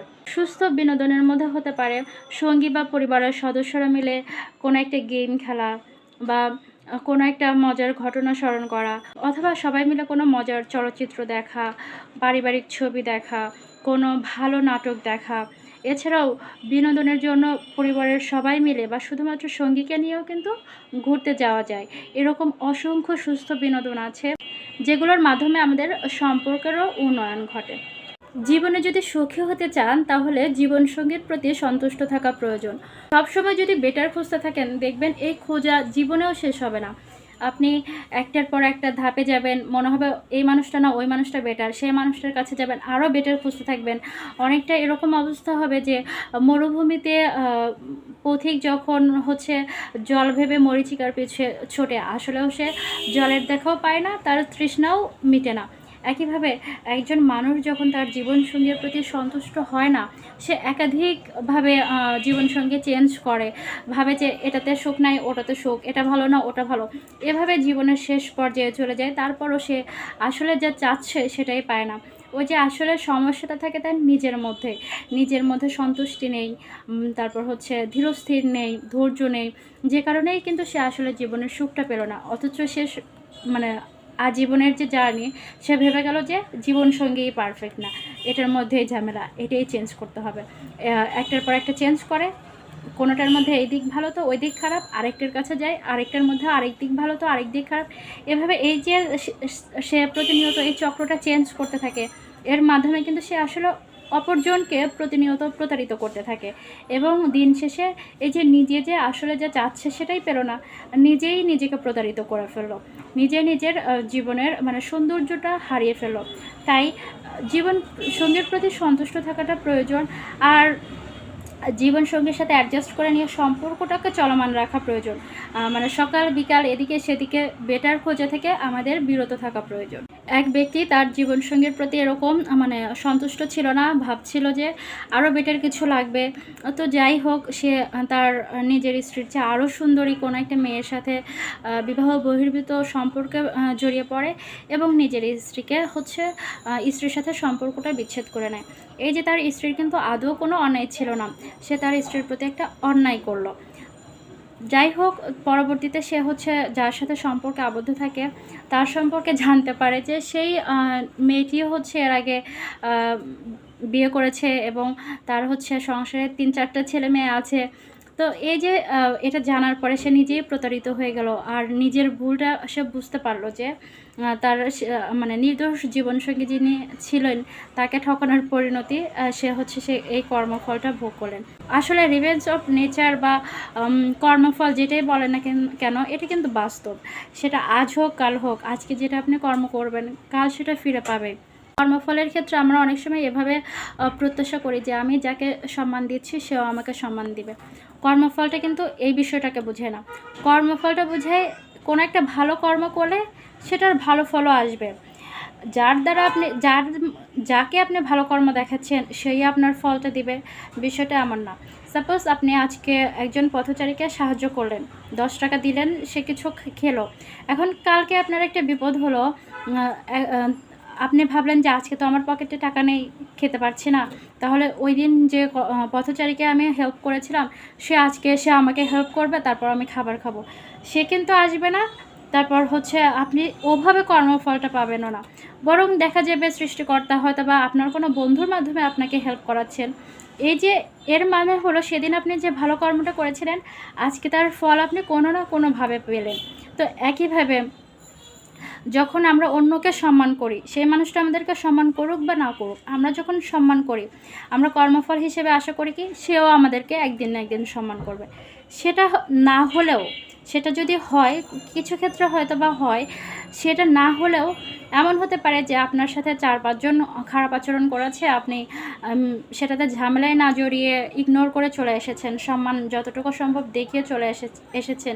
এই যে আপনি ধৈর্যের প্রমাণটা দিলেন, ভালো ভালো কর্ম করলেন ৫টা, এটা হতে পারে বৃহৎ একটা পরিসরে আপনার জীবনে কোনো একটা উন্নতি ঘটবে। তো এই কর্মের ফলটা ভালোভাবে ওখানে আপনি পেয়ে যাবেন। কর্মফল বলতে এটাই বোঝায়। কিন্তু আমরা সবসময় ভাবি কি, আমি ওর সাথে ভালো আচরণ করতেছি, আজ না হয় কাল সে আমার সাথে ভালো আচরণ করবেই। হয়তোবা সেটা হয় না। কিন্তু এমন হয় যে অপরজনের প্রতি যখন আমরা আশা হারিয়ে ফেলছি, বা সেই মানুষটাকে আমরা ভুলেই যাচ্ছি, আর কোনো প্রত্যাশাই রাখছি না। এমন সময় গিয়ে সে হয়তোবা রিয়ালাইজ করে, আমাদের কাছে আবার তার কৃতকর্মের জন্য ক্ষমা চাইতে আসে বা অনুতপ্ত হয়। এটা হচ্ছে কিছুটা কর্মফল ম্যাটার করে। এই ধরনের ঘটনা কিছুটা ঘটে। তবে মেইন কর্মফল হচ্ছে ওটাই যে আপনি ভালো কাজ যার সাথেই করেন না কেন, এটার ফল কোনো না কোনোভাবে আপনার কাছে আসবে। আবার একইভাবে আপনি আজকে যার ক্ষতি করছেন, ক্ষতি করার চেষ্টা করছেন, অন্যের ক্ষতির জন্য বীজ বপন করছেন, আসলে কিন্তু অন্যের ক্ষতি করছেন না, আপনি ওই যে কর্মফল হিসেবে নিজের ক্ষতির বীজটা নিজে রোপণ করছেন। আজকে একভাবে না একভাবে আপনাকে অন্যকে প্রতারিত করছেন, কালকে দেখা যাবে খুব বড় একটা পরিসরে জীবনের কাছে নিজেই ধোঁকা খেয়ে যাবেন, নিজেই প্রতারিত হয়ে যাবেন। তখন হয়তোবা মানে এই প্রতারণা থেকে বের হওয়ার আর কোনো পথ আপনি খুঁজে পাবেন না।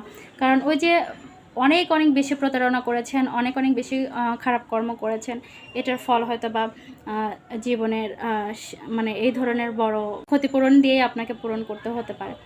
তাই সবসময় একজন জীবনসঙ্গীর প্রতি সন্তুষ্ট থাকুন। আপনার দ্বারা যেন অন্যের প্রতি অন্যায় বা জুলুম না হয়, সে বিষয়ে সচেতন থাকুন।